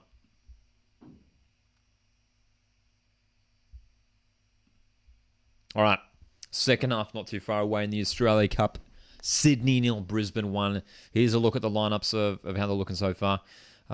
Sure, there'll be plenty of changes made in the second half. But similar sort of setups for both teams. But we're seeing a lot of sort of movement across the front four for Brisbane Roar. Miliusnich has been playing on the right-hand side. Henry Hall more so on the left. But again, those guys have been floating around. Berenguer has been the key player for Brisbane Roar as well. I mean, finding really nice pockets of space. Sort of just in between the back line for Sydney and those two defensive midfielders for Sydney. Bratton and Holman are getting caught out there too easily. Even O'Shea and Coletti have had too much time on the ball as well. So it's been fascinating watching the way Brisbane have sort of been moving the ball really quickly and finding those pockets of space. Look, for Sydney FC, while we've been very, full of praise for Brisbane Roar, Sydney FC are in this game. They have had a couple chances. And chances where they definitely could have scored goals. Patrick Wood had a couple decent opportunities in behind. So I think it's going to come. You got to look at the likes of Joe Lolly and Robin Mackey. You need to get those guys on the ball more because they just simply haven't seen it all that much. Especially Anthony Caceres, who's been, again, has had a great cup campaign. But don't be surprised if you see Max Burgess come on early in this half. I wonder if Steve Corica is even thinking of implementing Fabio Gomez into this lineup for the second half as well. Frenzied Rabbit says, Sydney do look all right. Newy Jets says, should release a podcast tonight. Very exciting, Newy Jets. Keep an eye out on the Newy Jets football channel. I was very happy to jump on for a podcast chat with Newy Jets football. So shout out to Newy Jets football. Ollie says, I can definitely see this go to penalties. Frenzy Rabbit says, I think having a centre-back on a yellow is going to be difficult for Sydney. Yeah, I mean, and look, Aaron Gerd would be the natural replacement there at centre-back if they do want to bring Girdwood Reich off. Yes.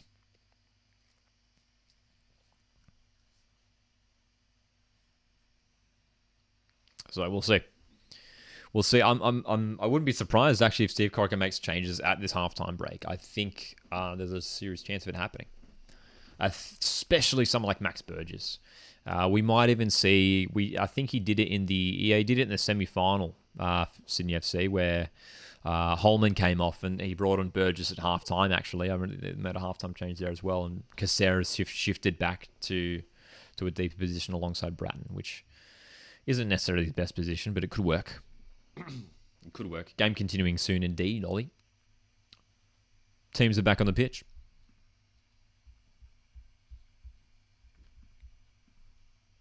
And here we go. Here's these changes. What did we say? What did we say about the halftime subs? Max Burgess and Keely Adamson entering the field. So it isn't going to indeed be Corey Holman making way. Max Burgess on. Keely Adamson coming on, you'd expect for Ryan Grant, is it? Unless there's a tweak. There's something else, a surprise. Keely Adamson, well, looks like he'll be playing left back, so potentially Jordan Courtney Perkins is the one coming off. Second half is underway. Of course, a slight delay here on the YouTube stream, of course, as always, so please just be aware of that we might be a little bit behind your broadcast of the game. So what do Sydney FC have in response to that incredible first half from Brisbane? Early free kick for Scott Neville, who copped a bit of a strong treatment there from Patrick Wood.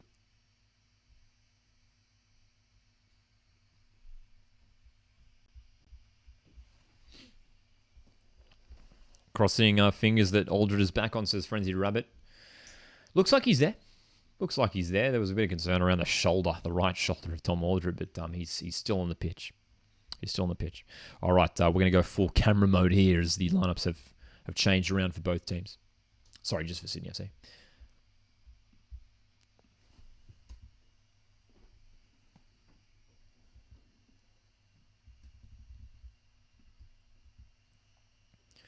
Tell you what, second goal for Brisbane would be huge. And I think that might be enough to win it. I do think so. I think the way Brisbane are playing, I think a second goal would be too much of a deficit to come back from for Sydney FC. Dom says, good to see Adamson coming on early. I feel he was very unlucky not to start right with you there, Dom. He started every game in the Australia Cup so far up to this point, and was really impressed. I remember the first time I saw him was in person to see Sydney take on Mariners in the round of 32. And he was great. Very athletic player. He was getting up and down the flank all day. But interesting here, we've seen him play left back. We haven't seen him play that role yet for the first team, at least. So Ryan Grant staying at right back, Keely Adamson off the left, maybe providing a bit more driving and sort of attacking force compared to Jordan Courtney Perkins, is maybe a bit more of a defensive left back. So Max Burgess is now playing in that number 10 role.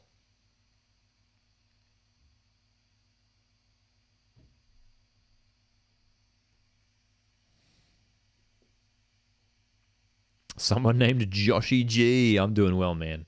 I'm doing very, very well. How you going? Good to see you here.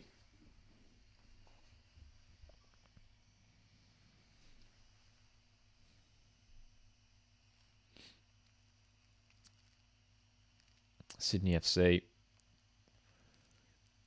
What have they got? What have they got, Sky Blues? I'm really intrigued to see what the Steve Corica and his coaching staff do here. What have they tweaked? Again, they've made the halftime changes. Is it going to prove effective for them? Long switch. Hingett cuts it out. I mean, not only have Brisbane looked dangerous in attack, have been moving the ball well, but defensively, like structure-wise, very, very solid. Very, very solid. Elijah Wilson, welcome. Yes, indeed. Frenzy Rep says halftime tactical changes. When, if they succeed, there could be 30 minutes. Another 30 minutes. Bold strategy, says Frenzy Rabbit.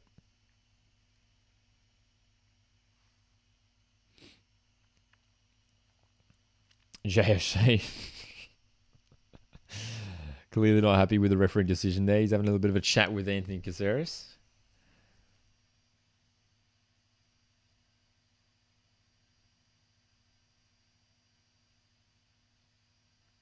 Random thought, did the fact... Joshy G in the chat says, random thought, did the fact that they named Brisbane soccer team Roar have anything to do with Brisbane Lions?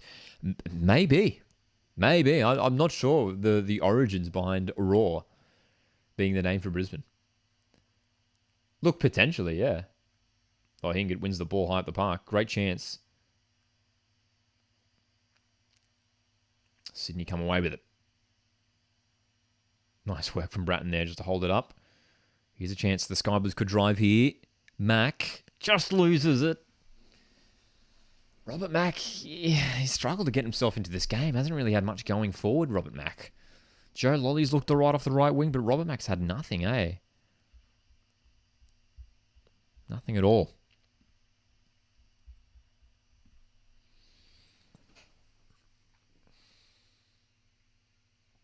Here is Mack. The Slovakian international. Still a key cog in the Slovakia national team, Robert Mack. Featured in recent European Euro qualifiers over there in Europe. Great to have A-League players playing at international football all across the globe.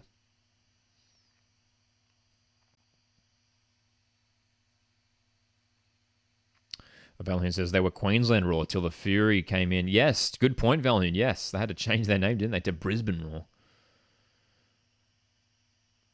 When the two Queensland teams came in, Fury and North Queensland Fury and Gold Coast United. But obviously now have just still, for the last few years have been the only A-League club in Queensland. Queensland Roar.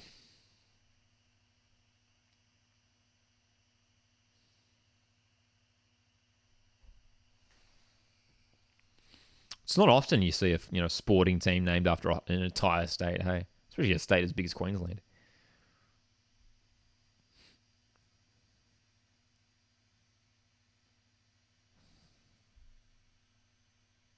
What do you think about the A-League final, Melbourne City v Central Coast Mariners? Well, a very special day. And I have a bit of show and tell on that. If I just grab the jersey up here. Show and tell time. This jersey that we have here. If you can see that text there, is a jersey with the Champions 23 on the back from that grand final between Melbourne City and Mariners. Mariners famously winning 6-1. What a day it was for Mariners fans. Huge day. Huge day for the club. Remember it very well, of course, even though it was only a number of months ago now. Hingett down the right. In fact, it's Miliusnic cutting back, blocked by Adamson. Well done, Keely Adamson, just standing up Miliusnic. Sky Blues can push forward here. Joe Lolly's in space, and the flag has stayed down. This is on. Lolly's in. The cross is good. Oh, dude, just wide. And look at oh my goodness. Look at the players blowing up at the assistant. Not happy about that at all. Nice defending, says Frenzied. It's yet again Scott Neville who's jumping in to save the day. That's incredible. And you could see the players immediately blowing up at the assistant for not raising his flag. Delivery for Sydney. Headed away.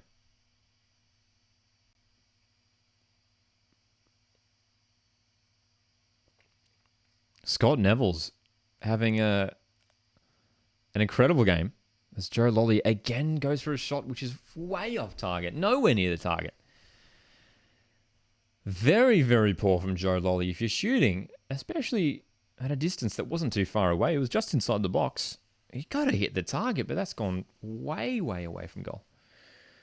They're showing the replay of that ball over the top. I tell you what, it did look actually onside to me. I thought it was onside.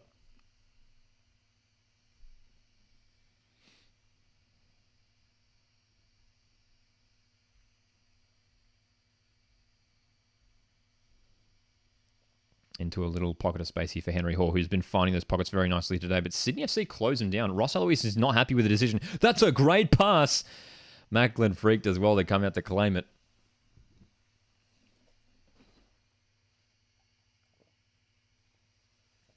Big season coming up for Brisbane keeper Macklin Freak, man. He was on the bench for most of the campaign last year. Jordan Holmes was the starting keeper. But with Holmes departing, it's Macklin who's stepping up to take the gloves for Brisbane.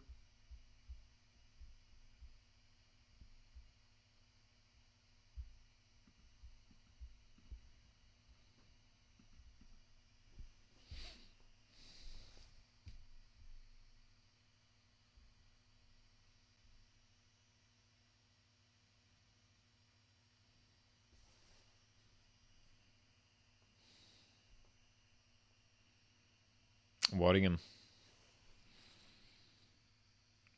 Thomas Waddingham, despite scoring the goal, hasn't actually seen a lot of the ball today, has he? It's been played mostly in the midfield area for Brisbane and across the back. But Waddingham has had limited touches, but he's had the most important of all tonight. The one and only goal. Decent ball over the top. And Miliosnic, oh, dude, almost kept that in. 10 minutes into this half, and it's looking a lot more even. Sydney FC have improved already. That's a great chance, though, for them. O'Shea a little heavy on the touch. Free kick, Sky Blues. Aussie says apparently Jordan Holmes is in the Roar away bay. There you go. There you go. Jordy Holmes in the away bay. That's great. That's great news. That's hilarious.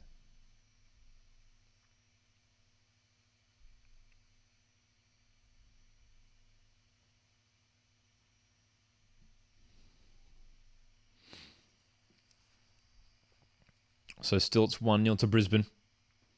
They're in a comfortable position. It's Sydney FC who really have to work here.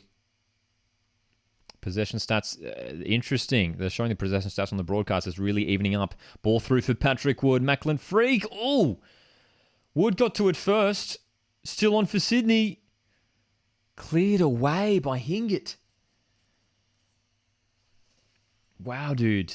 I thought Freak was going to get to that again, but Patrick Wood's so close there.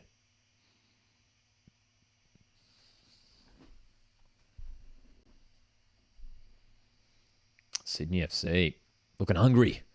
Hungry for this equaliser. Well done, Hingett. Experience at the back for Brisbane tonight.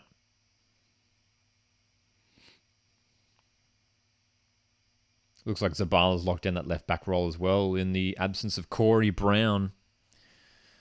Zabala might be that left back for the first match of the A-League season in 2 weeks' time against Macarthur FC. Brisbane back in Sydney in a fortnight. This time, 2 weeks' time, they'll be taking on Macarthur FC in round 1 of the A-League men's competition.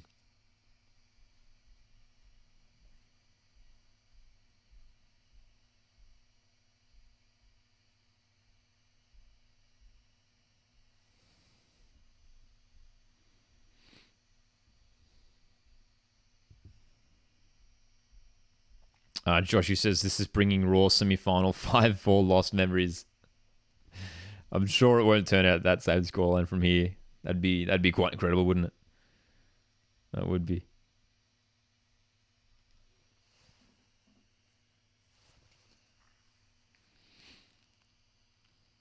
We are slowly approaching the hour mark here, and it's Sydney FC who are really having a decent spell of possession so far this half.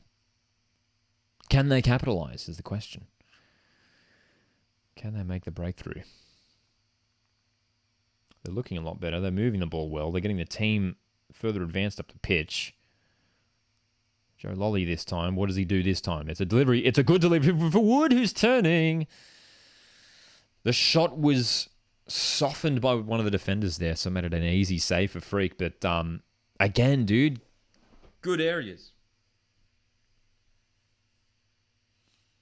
Good area of the pitch for Sydney.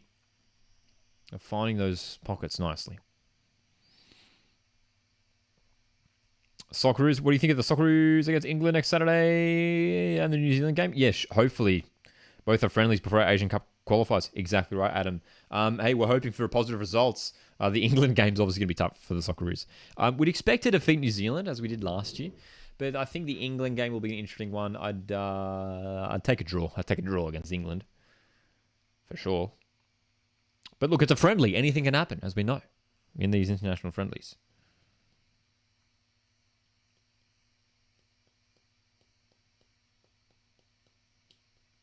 Bojo says, I reckon Australia draw 3-3 against England. Then Australia beat New Zealand 3-0. 3-3 draw with England. Wouldn't that be fun? That would be very fun. Don't forget, if you're enjoying the stream, if you want to support the channel, you can hit the like button. You can also consider sending through a super chat. As Jay O'Shea comes close to a second. Well done, Redmayne, getting down to his right. Super chats go a huge way to help me continue to create content here on the channel. Greatly appreciate the support. And I just appreciate you guys just being here and watching, man. Good to see some new faces here, some regular faces as well. We've been doing some live watch-alongs for A-League games and Australia Cup games for the last couple of years now.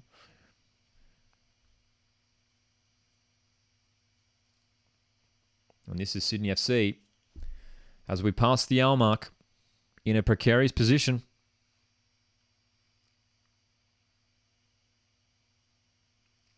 Need to find a way back into this game. That looked offside, and the flag is up. That flag is up. Good call. Ollie says, like I said, Brisbane play questionable for the first 10 to 20 minutes for each half, and then play well. And the first change of the game for Brisbane, it's Thomas Waddingham, the goal scorer, coming off. What a moment for the youngster, scoring in a cup final. And I'm sure he's set for a huge A-League season. And they're showing who I assume to be his parents in the crowd. They're showing a couple, they've shown those people before. There's 2 Brisbane Roar fans in the crowd. And I'm assuming they're his parents.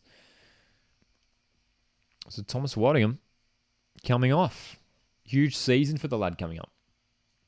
And it's, interesting. This is an interesting change. So Taras Gamorka's on. Taras Gamorka is on for Brisbane Roar. That is a defensive move. They've brought a striker off and a defensive midfielder on. So, having a look at the team, what does it look like now for Brisbane Roar as Sydney FC come forward? Joe Lolly getting past Aldred. Scott Neville there again to intervene. Those are his parents, says Ollie. Thank you very much for the clarification. Sam's here. Good to see you here, Sam.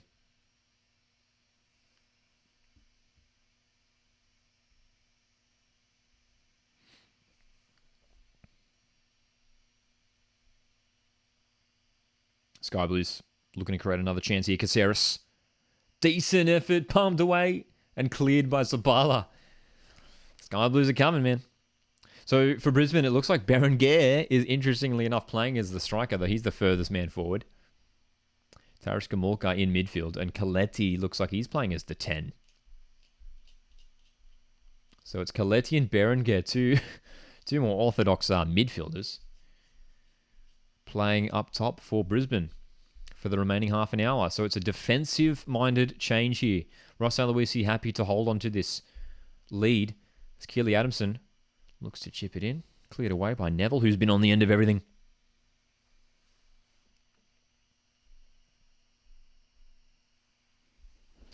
Sydney to win 2-1, says Vonnie. Look, there's plenty of time for them to come back. Anything can happen from here. Ball around the corner here. Coletti. Good chance, Brisbane. The delivery. Oh, he's great for... Oh, my gosh, dude. Henry Hall. What a chance. It's blocked and away. But he's having a fantastic game, Henry Hall. And he's just missing the goal. He could have had a couple tonight. He could have had a couple, but the chest control and the block from Jake Goodwood-Reich forces the corner.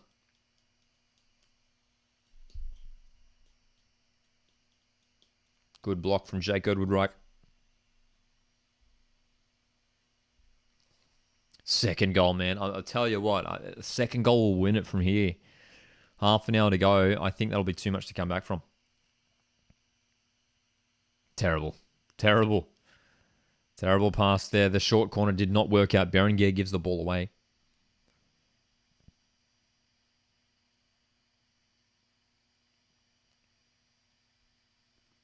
Roar easing back in, says Frenzy. Who assisted Waddingham's goal? I'm trying to remember. I think it was Henry Hall. It was Miljuznic, I think, who set up the initial attack. I'm trying to remember. I think it was Henry Hall.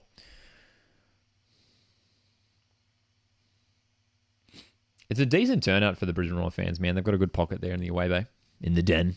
Another change here for Brisbane. It's Miljuznic coming off for Alex Parsons, who spent last season at Sydney FC, funnily enough. Alex Parsons coming off the bench. And for Sydney FC, they are readying new striker Fabio Gomez. Fabio Gomez coming on here for Patrick Wood. So Wood does not continue his fine goal-scoring form. He's off. And it's Fabio Gomez on. Aussie says Scott Neville is something special. He's had a fantastic game tonight, hasn't he? I did hear about that, Adam, yes. A big call by FIFA for 6 countries to host a World Cup. Massive. Here's a chance for Sydney FC. Well done. Gomorka clearing. Borisha says Spurs playing Luton Town. I think Spurs will win 3-0. I like that prediction. I think you could be spot on there. Should be a big win tonight for Tottenham in the Premier League. Great chance. Scott Neville again. Oh my goodness. Scott Neville has been playing in the A-League for what, over a decade, and he's having the game of his life tonight for Brisbane. Another crucial intervention. What a match. What a match. And I tell you what, he could be going down as the top voted player from this grand final. Ooh. Oh, it's a penalty. It's a penalty. Well, huge opportunity for Sydney. It's a penalty. It wasn't clear, but the referees called for handball. Penalty. Awful decision, says Aussie. Let's have a look at the replay. Oh, it definitely strikes an arm. It definitely strikes an arm. I tell you what, the arms are sort of in front of his face there, Henry Hall.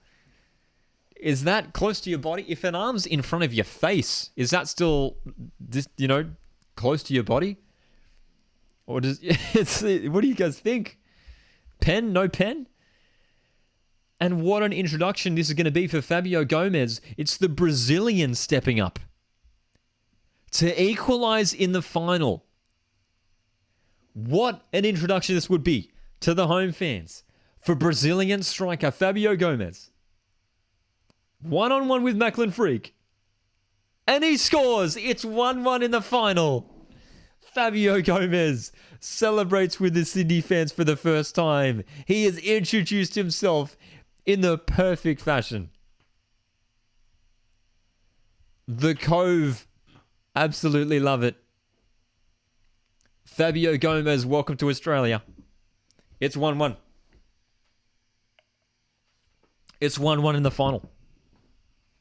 Frenzy Rabbit says, not a great decision, but it is what it is. I don't know. I'm looking at the replay. That's a handball for me. That's a handball for me. The arms are up above his shoulders, man. That's a handball for me. And Fabio Gomez, the studded run-up. He halted for a second. Waited for Macklin Freak to make that move. And it's 1-1 in the final. What a moment. What a moment in this match. The Brazilian striker scores his first goal in sky blue. Wow. Wow, dude. Sydney FC. Well, they're up again. Hingett with a good sliding challenge. Now, this is wide open. Anyone's game from here. Anyone's game from here. Don't forget, we'll be going to extra time if it stays level. Burgess. Max Burgess cutting it for Sydney. Hingett has to head away. Brisbane all of a sudden under all the pressure. Bratton wins it in midfield. Robert Mack on the left wing. Robert Mack trying to get around Hingett. Does well. It's going to be a throw in here. All of the momentum has now flipped from the first half. Sydney FC have everything going forward. Keely Adamson. Back for Bratton. Bratton's delivery will go all the way through for a goal kick. Pressure relieved for Brisbane Roar. Wow. Oh my goodness.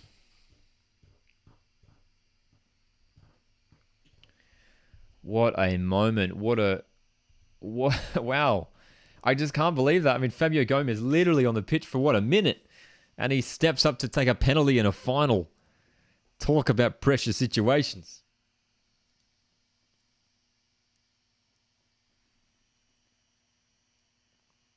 Brisbane Roar. Now, we've seen Sydney respond, man. We've got 20 minutes to go till 90 minutes are up. Now the questions are going to be asked of Brisbane Roar. What do they have in reply? Here's Alex Parsons. They've won the ball high up the pitch, which they've done really well tonight. Caceres, throw in. 20 minutes to go, and then potentially another half an hour of extra time. We are set for a big one tonight.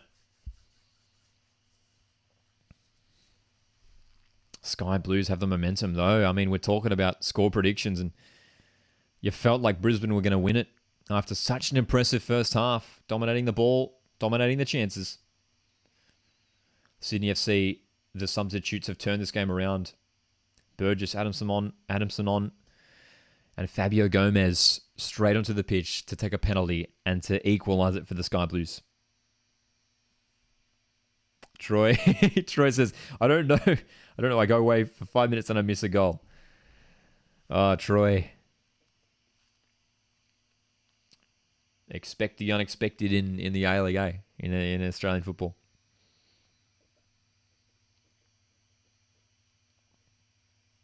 Burgess.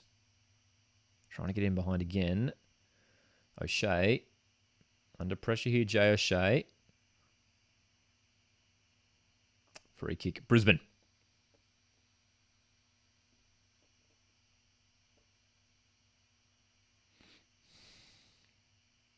So the Roar really sort of stunned by that penalty. The decision came out of nowhere. Henry Hoare judged to have handled the ball in the box. Give away in midfield. That's a poor pass from Neville, and it's a forward ball by Bratton. Lolly's in. He's got 2 to aim for on the box. It's Joe Lolly. The delivery's good for Mac. It's 2-1. The Australia Cup final has been flipped on its head. The Sky Blues are in front. Brisbane is stunned. What a match. Brisbane Roar giving the ball away from the back. The play was perfect. And Robert Mack makes it 2-1. Aussie can't believe it. Joshy can't believe it either. Oh, no. Jack Hingett wasn't at home. The space was open for Robert Mack. Sydney FC capitalise. I'll tell you what, that pass from Joe Lolly is very, very good. It had to be perfect to find Robert Mack. And it was. Robert Mack rescued Sydney a number of times last season in the A-League. And he's done it. And maybe this is the biggest one he's done so far for Sydney FC. It's 2-1 in the final. Sydney FC have completely flipped this game on its head. What a match. A first half that was completely and utterly dominated by the away team. Brisbane Roar had everything. They were looking so good, and Sydney FC was second best to everything. The second half has been a different story. Sky Blues have come out and have turned things around. Subs have changed the game, says Valhoon. 67th minute, Gomez scores. 5 minutes later, 72nd minute, Robert Mack scores. And now I question that decision from Ross Aloisi to bring your striker off. Brisbane Roar bring their striker off. They could need him right now. It's Fabio Gomez. Almost in again, is he? Neville just gets in the way. Well, all of the energy is with Sydney FC now. It's a questionable decision for Brisbane Roar to bring off their striker so early. The man up top for Brisbane Roar right now is Florian Berenguer, who is not a striker.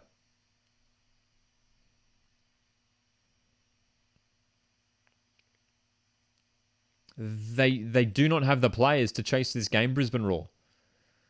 They have decided to go for the defensive approach, and it's costing them. It's going to cost them here. It's going to cost them. It really is. Jessica says Brisbane are going to choke all 3 finals. It looks like it. Hey, it looks like it at this rate. Ross Aloisi, the Brisbane coach, on the bench. Not happy. Not happy. I'll tell you what, this time, it's 15 minutes until we enter injury time. We were talking about extra time a moment ago. We might not even need it. Sydney have turned this around. And look, are hoping to win their second ever Australia Cup. It's been a fantastic campaign by the Sky Blues, as it has Brisbane. Aussie says need Quinn McNichol to score. Quinn McNichol, he scored. The 15-year-old, he scored in the round of 16 match. The round of 16 match against Sydney United. Could the 15-year-old... I mean, imagine a 15-year-old scoring in a cup final. That'd be huge. That'll be huge. He does have some younger options on the bench, Ross Aloisi. That's right, 12-1. That seems to be the theme, hey? All these Brisbane teams choking in finals across the various codes. Tough for Brisbane. There was a lot of excitement when there was 3 Brisbane teams in all the big finals, but none of them have won so far. Could Brisbane turn this around, or does Sydney FC go and score another? Robert Mack keeps it in. Mack off the left, trying to get around, goes down. Referee not interested in a penalty there, and I think that was the right call. Mack did go down pretty easily there. Look at the pressure being applied by Sydney FC. Coletti does well to keep that in. The back heels those for no one. Oh my goodness. Dude, this has been a really entertaining watch, I got to say. The way this game has just ebbed and flowed and has been completely flipped on its head, man. The tables have been turned in the second half. Sydney FC in a great position to go on and win this game. They've got all the momentum now. If you're enjoying the stream, make sure to hit the like button. I greatly appreciate you guys being here. Got plenty of A-League watch-alongs coming up for the upcoming season. If you want to support the channel as well, you can also send in a super chat here or a super sticker. Thanks so much for tuning in to Coast Watch Football, as always. Sydney FC still in possession. They're having way more possession this half, man. It's been a completely different story. I mean, the halftime chat from Steve Corica has really turned the Sky Blue team around.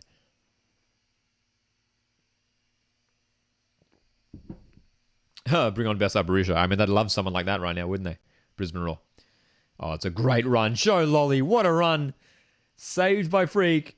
There's Robbie Mack. Oh, Robert Mack. Slovakian international, so close to number 2, just wide. That could have sealed it. What a run from Joe Lolly. That was a blistering run. Incredible. Incredible run from Joe Lolly and Robert Mack. Ever so close to goal number 3 for Sydney. Oh boy. Oh boy.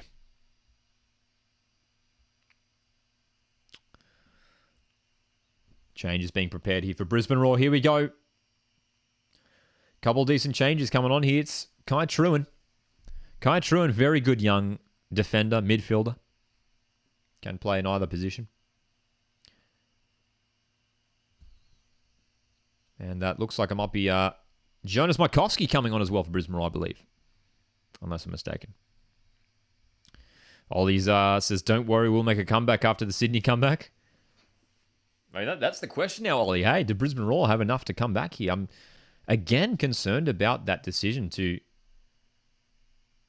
I'm really, really concerned about that decision to take off their striker, Thomas Waddingham. Played Berenguer up top. Very defensive-minded move. Here are the changes for Brisbane. With just over 10 minutes remaining in the match. Joey Coletti's worked hard in midfield. He's coming off. Very, very good game, Joe Coletti.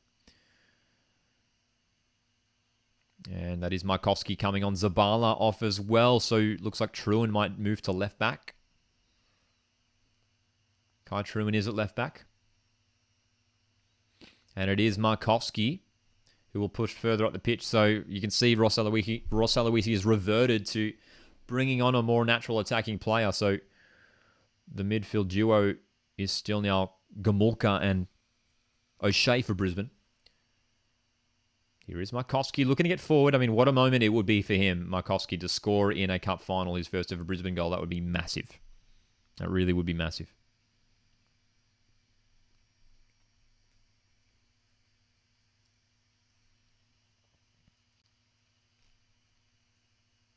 Ten minutes to go. Shot stats on the broadcast. 14 for Sydney, just the 7 for Brisbane. The Sky Blues have come close many times already, even just in the second half alone. Hingett fouled by Mack. This is a real test of Brisbane Roar now, man. I mean, there's so much sort of excitement around them, a lot of talk around them, a lot of people really excited about the club, and rightly so. They're moving in a good direction, in a really, really positive direction, the club. But this is a test for this club now. How do they go about getting out of this situation? They did it against Newcastle Jets in the round of 32. That was a tricky game for them. They scored late. Now they are committing more numbers forwards. Hingett.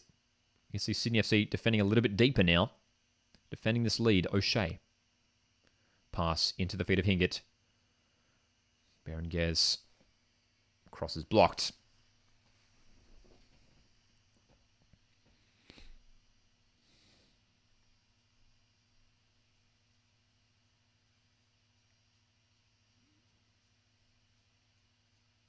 Come on, Brisbane, says Nama. Callum's back in Sydney FC.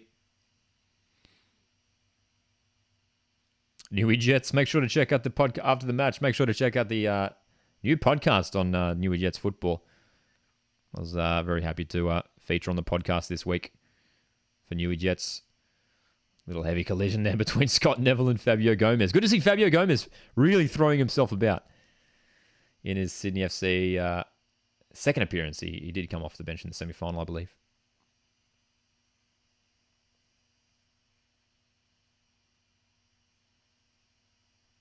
This has been a truly, truly dramatic football match. A game of two halves, that's for sure.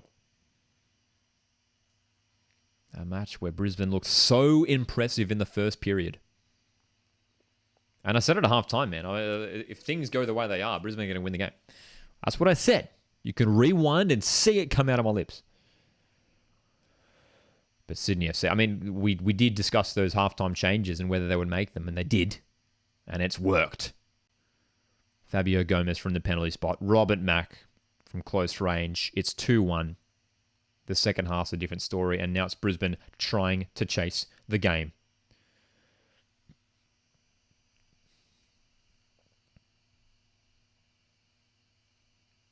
Hingett. Under pressure here. Gomulka does well. Hingett. You can see Sydney FC really looking to not give Brisbane too much time on the ball when they get forward. What are your thoughts on Jamie Young? One of the league's best goalkeepers and has been for the last 5-6 years now.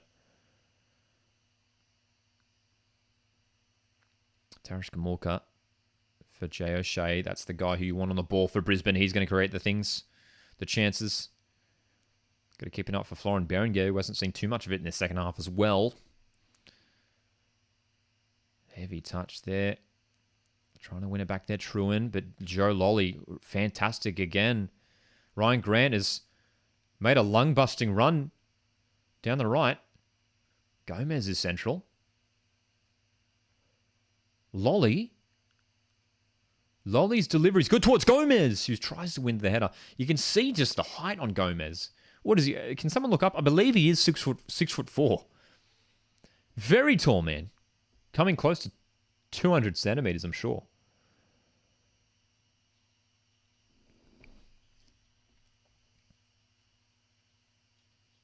And what a moment for him to score a penalty in his home Sydney, in his first game at home.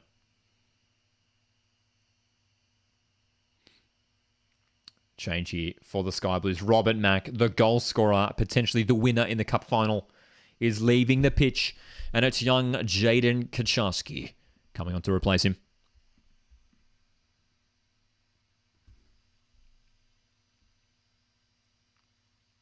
Namas doesn't like the Central Coast Mariners team. Their team is full of unknowns. Yeah, there's a few new faces in the Mariners team this year. We looked pretty good in that 9-1 win in the AFC Cup midweek. Angel Torres got a fantastic goal. Torres. Thank you for that, Sam. Fabio is 6'4". There you go. Very tall. Very, very tall. I'm sure he's going to prove a handful for A-League defences this season. We've got plenty of watch-alongs prepared for the upcoming season. Keep an eye on the channel. If you have enjoyed, make sure you subscribe if you haven't already. Drop a like on the stream. Helps me out a whole lot. Appreciate you guys being here, man. This has been good fun. It's been a great game to watch. Good ball through. Fabio Gomez is in. Gomez! It's... Oh my gosh. Fabio Gomez millimetres away from goal number 3 for Sydney. Wow. Great run from Gomez. It was Burgess who played the pass. What a ball through by Max Burgess. And I'll tell you what, Macklin Freak. Did he make the save? Was that a save? It might have been a save there from Macklin Freak. Superb. Superb.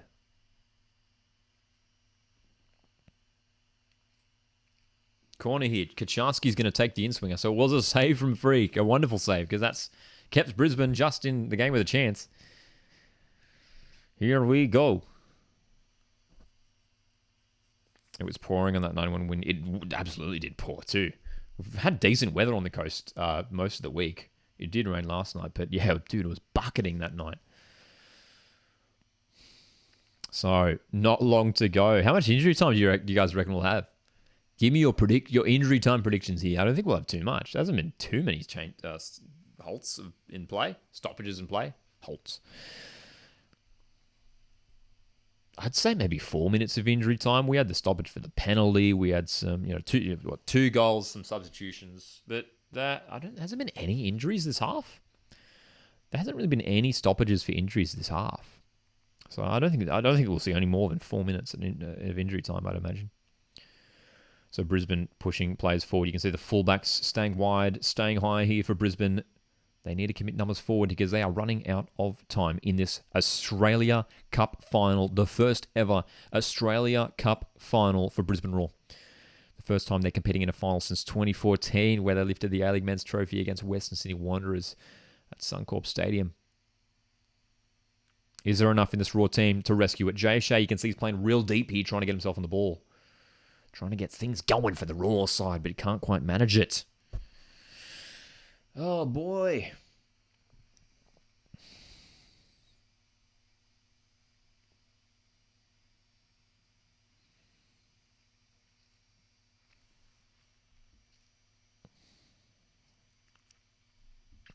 Joshy, keen for a collab? Of course, man. Feel free to DM me on Instagram. Andrew Redmayne claiming that ball there. Sydney FC should be able to hold this one out, man. It's going to take a miracle for Brisbane, I think. I think ringing off Thomas Waddingham was a mistake. But Ross Aloisi far too early in the match. He conceded far too early. Wanted to set up for a more defensive looking lineup. No foul there. There's a chance for Brisbane. Markowski's away on the left. Parsons at the far post. Markowski holds it up. There's Trewin. Laid it off. O'Shea. Henry Hoare. Here's Henry Hoare. He's laid it off. Great chance. Hingett. Parsons. Oh. Finally, Brisbane Roar really looking dangerous there. And it almost was like, who's going to take the shot? Henry Hoare almost pulled the trigger. Jack Hingett didn't want to have a go. Alex Parsons, that shot was always fading away to the left. Disappointing result for Brisbane. Victory game day vlogs. That would be awesome, Joshy. Would love to see more A-League content on the interwebs. Brisbane Roar fans who have travelled down to Sydney in really solid numbers have experienced a roller coaster of a match, leading at halftime. Minutes to go in this game. Sydney lead 2-1. Again, they're showing the possession stats on the broadcast, and that really sums up the match, man. I mean, in the first half, Brisbane had like basically almost 2/3 of possession. It's almost completely equal now. Sydney have really balanced things up in this match. Second half has been so impressive by the Sky Blues. What a great attitude by the team.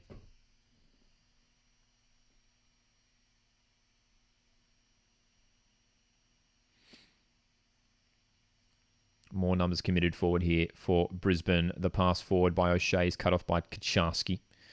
Look at Joe Lolly making that run, and he's going to be found here. Can he get to it? Can he get to it, Joe Lolly? Well done. Keeps it in. Keeps it in for a throw.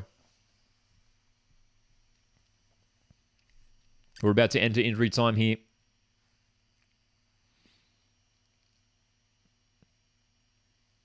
Four minutes indeed it is. Prediction was right. There we go. We got it. Gomez, Kacharski. Jed Kacharski shoots. The parry is put in the back of the net, but the flag's up. I think the flag went up. I think Fabio Gomez might be offside here. Has it been ruled off? Has it been ruled off? It has been. No goal. And there's a conversation here between the assistant and the referee of, as we know, no VAR. No VAR. It's a goal. Sydney FC, it counts. A discussion between the assistant and the ref. Sydney FC will go on to win the Australia Cup for 2023. It's Fabio Gomez. Grant was offside. Did he interfere with play? I think regardless, Gomez would have scored the goal. I got to say, I agree with the decision. I agree with the decision. That's a goal. Indeed. Indeed, 3-1. Fabio Gomez, what an impact. Off the bench, 2 goals in the final. What a way to introduce yourself to the Sydney FC faithful, man. Huge. Is he coming? Wait, no, I thought it said substitute below his name just then on the graphics. Look at this. Brisbane Roar fans not happy. Oh, did you see that? The Brisbane Roar fan flipping the bird to the camera. Oh, no. Oh, no.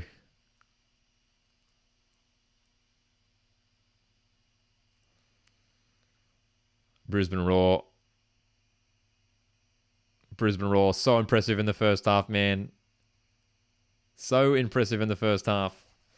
Second half has been all Sydney FC. And again, I look back to just past the hour mark.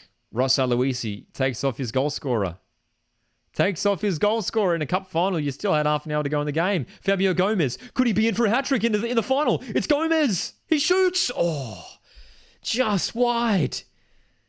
Well, Fabio Gomez, incredible. He could have had 4 goals. He's missed a couple good ones. Elizel says Gomez is looking really good. What a match he's having. Fabio Gomez just shooting wide of that near post.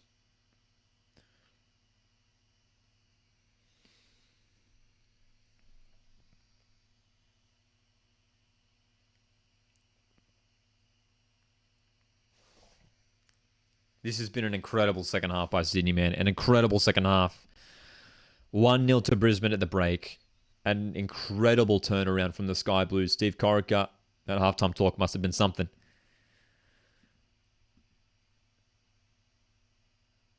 No way for Brisbane to come back now.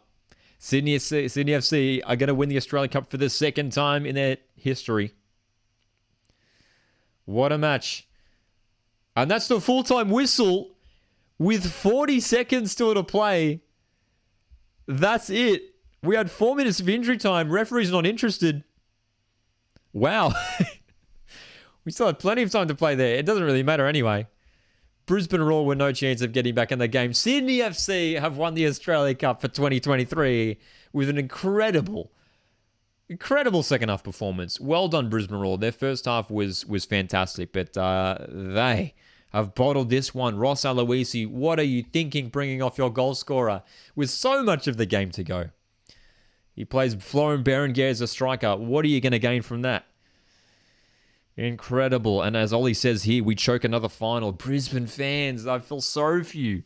Across some of the major codes here in Australia, Brisbane are there. They qualify for the finals, but all three teams have lost. Congrats, Sydney, says Sam. GG, says Joshy. Called full-time way too early, says Costa. Indeed, eh? That was really bizarre, hey? Really, really bizarre. But, I mean, the result was done. The result was set in stone. I can't believe that turnaround, man. Can't believe that turnaround for Brisbane to be looking so good in that first half. And I thought, if they keep this up, if they keep playing the same way, they're going to win the game. But instead of playing the same way, Ross Aloisi decides to bring off the goal scorer who's been scoring goals in this Australia Cup for the last few rounds in a row now. Thomas Waddingham comes off, and you're playing a bunch of midfielders there as your strikers. You know, it's too little too late in the end. And Sydney FC, credit to them, taking their chances. Fabio Gomez comes on, scores the penalty.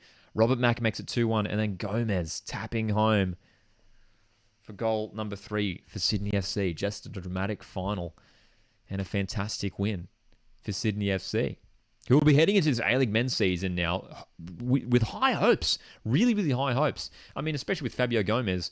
If he's settling in this quickly, already scoring goals, I mean, keep an eye on him for this A-League season. We're talking about potential players, who could potentially challenge Jamie McLaren for the Golden Boot. Fabio Gomez is in a really, really exciting team here because he's got Joe Lolly, Robert Mack, Caceres, Burgess, these guys creating for him. Luke Bratton can play a long ball over the top. There's an opportunity here for Sydney FC to really sort of, find another talisman here in Fabio Gomez. And with his height, he offers something a bit different to Adam Lafondra. Adam Lafondra, obviously not the tallest striker. And Fabio Gomez now offers another dimension for Sydney FC's attack. With his height, 6'4". 6'4". Oh my gosh. That's right. Brisbane won't be happy, man. Brisbane fans will be spewing over that one. I mean, to be leading 1-0 in a final at halftime, you think surely we can compete and go on from here. It's really concerning. And look, there's a lot of talk around Brisbane Roar and a lot of high expectations for them this season. But that sort of shows where they're at for me. There is a lot of excitement for the club. There is a lot of excitement for the team. And on and off the field, everything's already improving. And look, they've made it to a cup final. We can't forget that. It's a massive achievement already for the club. And they will do well this A-League season, I'd expect. But I think they're not a fully polished product yet, Brisbane Roar. The great performances in the first half from Henry Hall, from Florian Berenguer, Waddingham grabbing another goal. But I'm curious to see what happens, when they... in a full A-League season, how does that pan out for them? We'll see. Interesting as well. I mean, the last team that won the Australia Cup went on to pick up the wooden spoon. I'll tell you right now, I don't think there's any chance Sydney FC pick up the wooden spoon. I'd be shocked if that happens. Sam says, I'm hoping Gomez starts still for fantasy at 185k. I've got him in my team. I've got him in my fantasy team, man. Yeah, I said it when he signed back in. We did our transfer deadline day live stream a few weeks ago on deadline day. I really like Sydney signing that kind of striker, man. I think he's going to do well for them. So yeah, very cheap. That's really cheap, especially if he's going to be starting games. and scoring. I think for A-League fantasy, the only maybe concern around Fabio Gomez is whether he is starting, because you've got someone like Patrick Wood who might be the go-to for maybe the first couple rounds for Sydney FC. But tell you what, he's got a headache. He's got a headache now, Steve Corica, when it comes to the striker position, because he's got Patrick Wood, who was scoring goals in this cup run. But Fabio Gomez shows up in the final scores too from here. So I think if I had to pick one, I think Gomez does start round one against Victory. I think he does. Man. Spotty O'Brien says, when Fabio Gomez gets fit, he will be incredible. I mean, he looked fit to me. Looked very fit, didn't he? So I imagine he will be fit and firing for round one. Sam says, if Gomez starts, I'm staying away from him. Valhin says, pretty sure Roar will be up there, top of the league. Yeah? Oh, look, hey, there's no doubt they'll be really, really competitive this season. For me, they don't have enough to push top two. I think that's a big call. I think when you look at some of the other sides, there's a bit more experience there. There's a bit more quality there compared to Brisbane Roar. I do like the signings that made. Berenguer coming in as a great pickup for them. But over a full season, I don't know if they'll have enough to really challenge too far up the table. But top six finish is definitely realistic. Definitely realistic. For sure. So, keep an eye on both these teams this season, man. Though I think we're set for huge seasons. But well done to the Sky Blues, man. Really, really impressive. Really, really impressive in the second half to turn things around. And as you can see on the broadcast here, the two matching beards, Andrew Redmayne and Andy Harper with a beard. I don't think I've ever seen Andy Harper with a beard. Got a lovely beard there, Andy Harper. And of course, one of the most famous beards in Australian football, Andrew Redmayne, who's been called up to the upcoming Socceroos squad. Very keen to do some content around the Socceroos matches coming up next week. Socceroos take on England and then New Zealand. 5:45 a.m. Australian Eastern Daylight Time kickoffs for those games. Newy Jet says, yep, Gomez looked great. The attack for Sydney looks really, really good. It does, Newy Jets football. And I'm terrified for it now because you've got three class players there, man. Three class players in Gomez through the middle. And then you've got Lolly on the left, Mac on the right. Two sort of inverted wingers who want to cut onto their, their favored feet. There's some serious. It's a seriously dangerous attack. If that front three gets gelling, it's a seriously threatening attack, man. Seriously threatening attack. Sam says Sydney FC should make finals at least.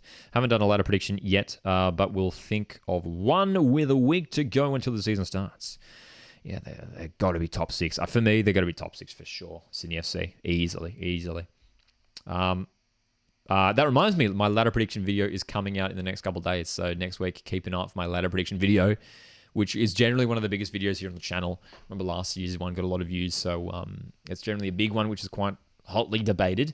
And there's always controversy around A-League table predictions. And that's simply because it's so hard to predict. The A-League ladder is just so hard to predict because a lot of the teams from the bottom six have recruited really well, and there's a lot of reasons that they will succeed. There's some teams from the top six from last season who might struggle this year. A lot of people talking about Adelaide and Wellington maybe struggling this year. So, yeah. Sporty O'Brien says, Lolly is crazy good. He's very good, isn't he? He's very good. And look, this might be a big call, but someone like Joe Lolly, I'm really going to watch him closely this season. I might even put him in my fantasy team because I think, last year he was good, but he wasn't super consistent. He wasn't, tearing it up week in, week out. But he had showed really good glimpses here and there. And I love the way he plays. I love how aggressive he is. He had some great runs tonight and was involved in the goals. But for Joe Lolly, he's someone who I could see really stepping up and being a challenger for the Johnny Warren medal. Seriously, I think he'll earn a lot of Johnny Warren points this season, especially with Craig Goodwin departing. Someone like Joe Lolly could really step up and be that star player in the A-League. He's got all the attributes to be that player, I think. I love the way he plays. And look, if he's got a quality striker like Fabio Gomez in the middle and Robert Mack coming in just like that second goal tonight, Robert Mack coming off the wing, for Joe Lolly, there's again, he could really flourish in that attack as well. So, yeah, man. Will you be doing a kit ranking video? Yes, Newy Jets football, definitely. We have all the kits now, right? Don't we? We have all the kits, at least all the home kits. I think some teams are still waiting to release their away kits. We have pretty much all the teams have released kits, so keep an eye for a kit rating video that'll be coming up in the next couple of weeks too. So very excited for the next couple of weeks. We've got A-League Women's next week. I think men's the week after that. We've got the 2 Socceroos friendlies coming up. We've got Matildas playing at the end of the month. There's a lot happening in this month, man. And it all starts here with this Australia Cup final. We're going to be doing live watch-alongs and stuff for heaps of these games coming up too. So if you're not already subscribed to the channel, consider doing so. Coastwood Football here, we're doing a lot of content around the A-Leagues and Australian football, of course. So good to see some of you guys tuning in, man. Appreciate it. Sam says Lolly's a dangerous player, but 450k is not cheap. Much cheaper than J-Mac, though. That's true. He is highly priced in A-League Fantasy. Joe Lolly. You're right. Jamie McLaren is well and truly the most expensive player in A-League Fantasy. 450k, though, like, the thing with Joe Lolly is that, like, if you looking at A-League Fantasy, he's going to chip in with some goals, and he's going to get a bunch of assists. I think he could definitely be up there on the assist stats. Yeah. No live stream for the Spurs game tonight. We'll be jumping off after this one, but we're definitely keen to keep an eye on the Spurs game tonight, man. Looking forward to it. Sam bit earlier says, so excited for the Australia-New Zealand game. New Zealand never get games against good opposition, so I'm happy that it's happening. Indeed, it should be fun. Very, very excited to see Australia-New Zealand meeting once again after they met a couple times last year as well. Hey, definitely planning to put together a fantasy comp as well. Yes, New Jets football as well. Sam says, love it. Now the A-League is back. Now the NRL is done. Felt weird with no sport on today. That's right. All the focus now on the A-Leagues. All of the focus on the A-Leagues now. The Australia Cup is done. Sydney FC, if you're just tuning in, have won 3-1 against Brisbane Roar. After a dramatic game. What a match it was. Brisbane, so impressive in that first half. And then the way Sydney FC just came back in that second half. Half-time substitutions. You might remember at the half-time, they brought on Burgess. They brought on Keely Adamson on left back as well. Those changes really, really helped Sydney FC just kickstart things for them. And then Fabio Gomez, who came on, around the hour mark, I think, and scored 2 goals. Just incredible. Incredible turnaround, man. Actually, let's look at the Spurs lineup. I'm keen to see the Spurs lineup, actually. Let's see if Ange has made a few changes. As we know, Spurs kick off in just over half an hour in the Premier League. They take on Luton Town. Dramatic game tonight, though. I'm loving Big Ange instead. That's right, Shadow. We love Big Ange. Big Uncle Ange. Here's my live reaction to Tottenham's lineup for tonight's Premier League game. Let's see what Ange has picked for the upcoming game. Any changes? Doesn't look like it. An unchanged lineup for Tottenham tonight against Luton Town. Goodman, Son, Kulusevski, Richarlison starting up top for Spurs. Very nice. Interesting question. Do you think a new Sydney team will join the A-League? I don't think we'll see another Sydney team join the A-League for many decades. I think 3 is definitely enough. 3 is definitely enough. If we could avoid spamming in the chat, that would be great too. I appreciate that. But I definitely think we won't see another Sydney team for a long, long time. Yes. I think there's a dozen other areas across Australia and New Zealand we could probably expand to before we see expansion in Sydney. Once again, I mean, like 3 teams feels good, and we've got 3 teams in Melbourne too. Same goes for Melbourne too. I don't think we'll see another team in Melbourne for a while. Maybe like a Geelong, in Victoria, and in Sydney. Maybe Wollongong's not in Sydney, is it? But we could potentially see like Geelong and Wollongong, which is sort of like smaller cities outside of those major cities. So yeah, we'll see, man. But if we could avoid just spamming messages in the chat, that would be great. Thank you, appreciate it. Sam says, just got Madison in FPL. Hopefully he delivers. Says capping Salah as well. Shadow says, James Madison has been the best player in the Prem so far this season. He's been great, hasn't he? James Madison has been superb for Spurs this season. Really, really impressive. I just love the role he's playing too. That free role in midfield. It's working really, really well. Yes, Joshy, I did see the Dandenong Stadium concept. I reshared that on X, formerly known as Twitter today. Looks great. Looks great. And, there's talk, whether Melbourne City could be the tenants for that sort of stadium and would be great. And I think it'd be cool too because, Dandenong being, I'm never been to Melbourne, but I believe it's in the southeast of Melbourne, right? Any Victorians, feel free to correct me. The stadium being in the southeast of Melbourne sort of adds a bit more geography to those Melbourne teams. Between Melbourne City and Melbourne Victory, there isn't, at least to someone like me who lives outside of Victoria, there isn't too much sort of geographical sort of like significance with those clubs. If there are, let me know. But that would be cool to sort of, Melbourne City can sort of be the like southeast or like east or whatever of Melbourne, and then Melbourne Victory can sort of be like the city of Melbourne, and then you got Western United, who are obviously the western suburbs of Melbourne. So stadium looks great, and to have small stadiums like that, 15K, something like that, great, would be awesome for the A-League. And we're hoping that Western United Stadium does go ahead. They've already built that training ground there, and hopefully this stadium does go ahead as well. That would be great as well.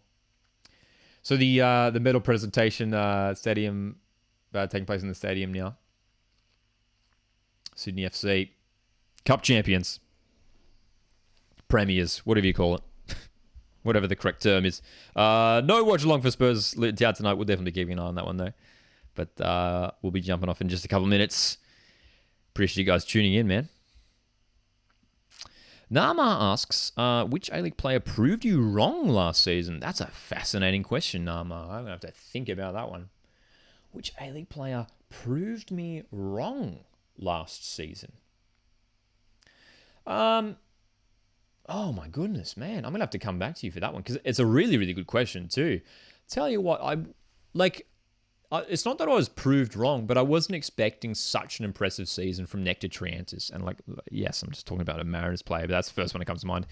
Not that I wasn't expecting, I was expecting a bad season, but I wasn't expecting him to be so impressive. And Nectar Triantis had one of the most incredible first professional seasons I've ever seen.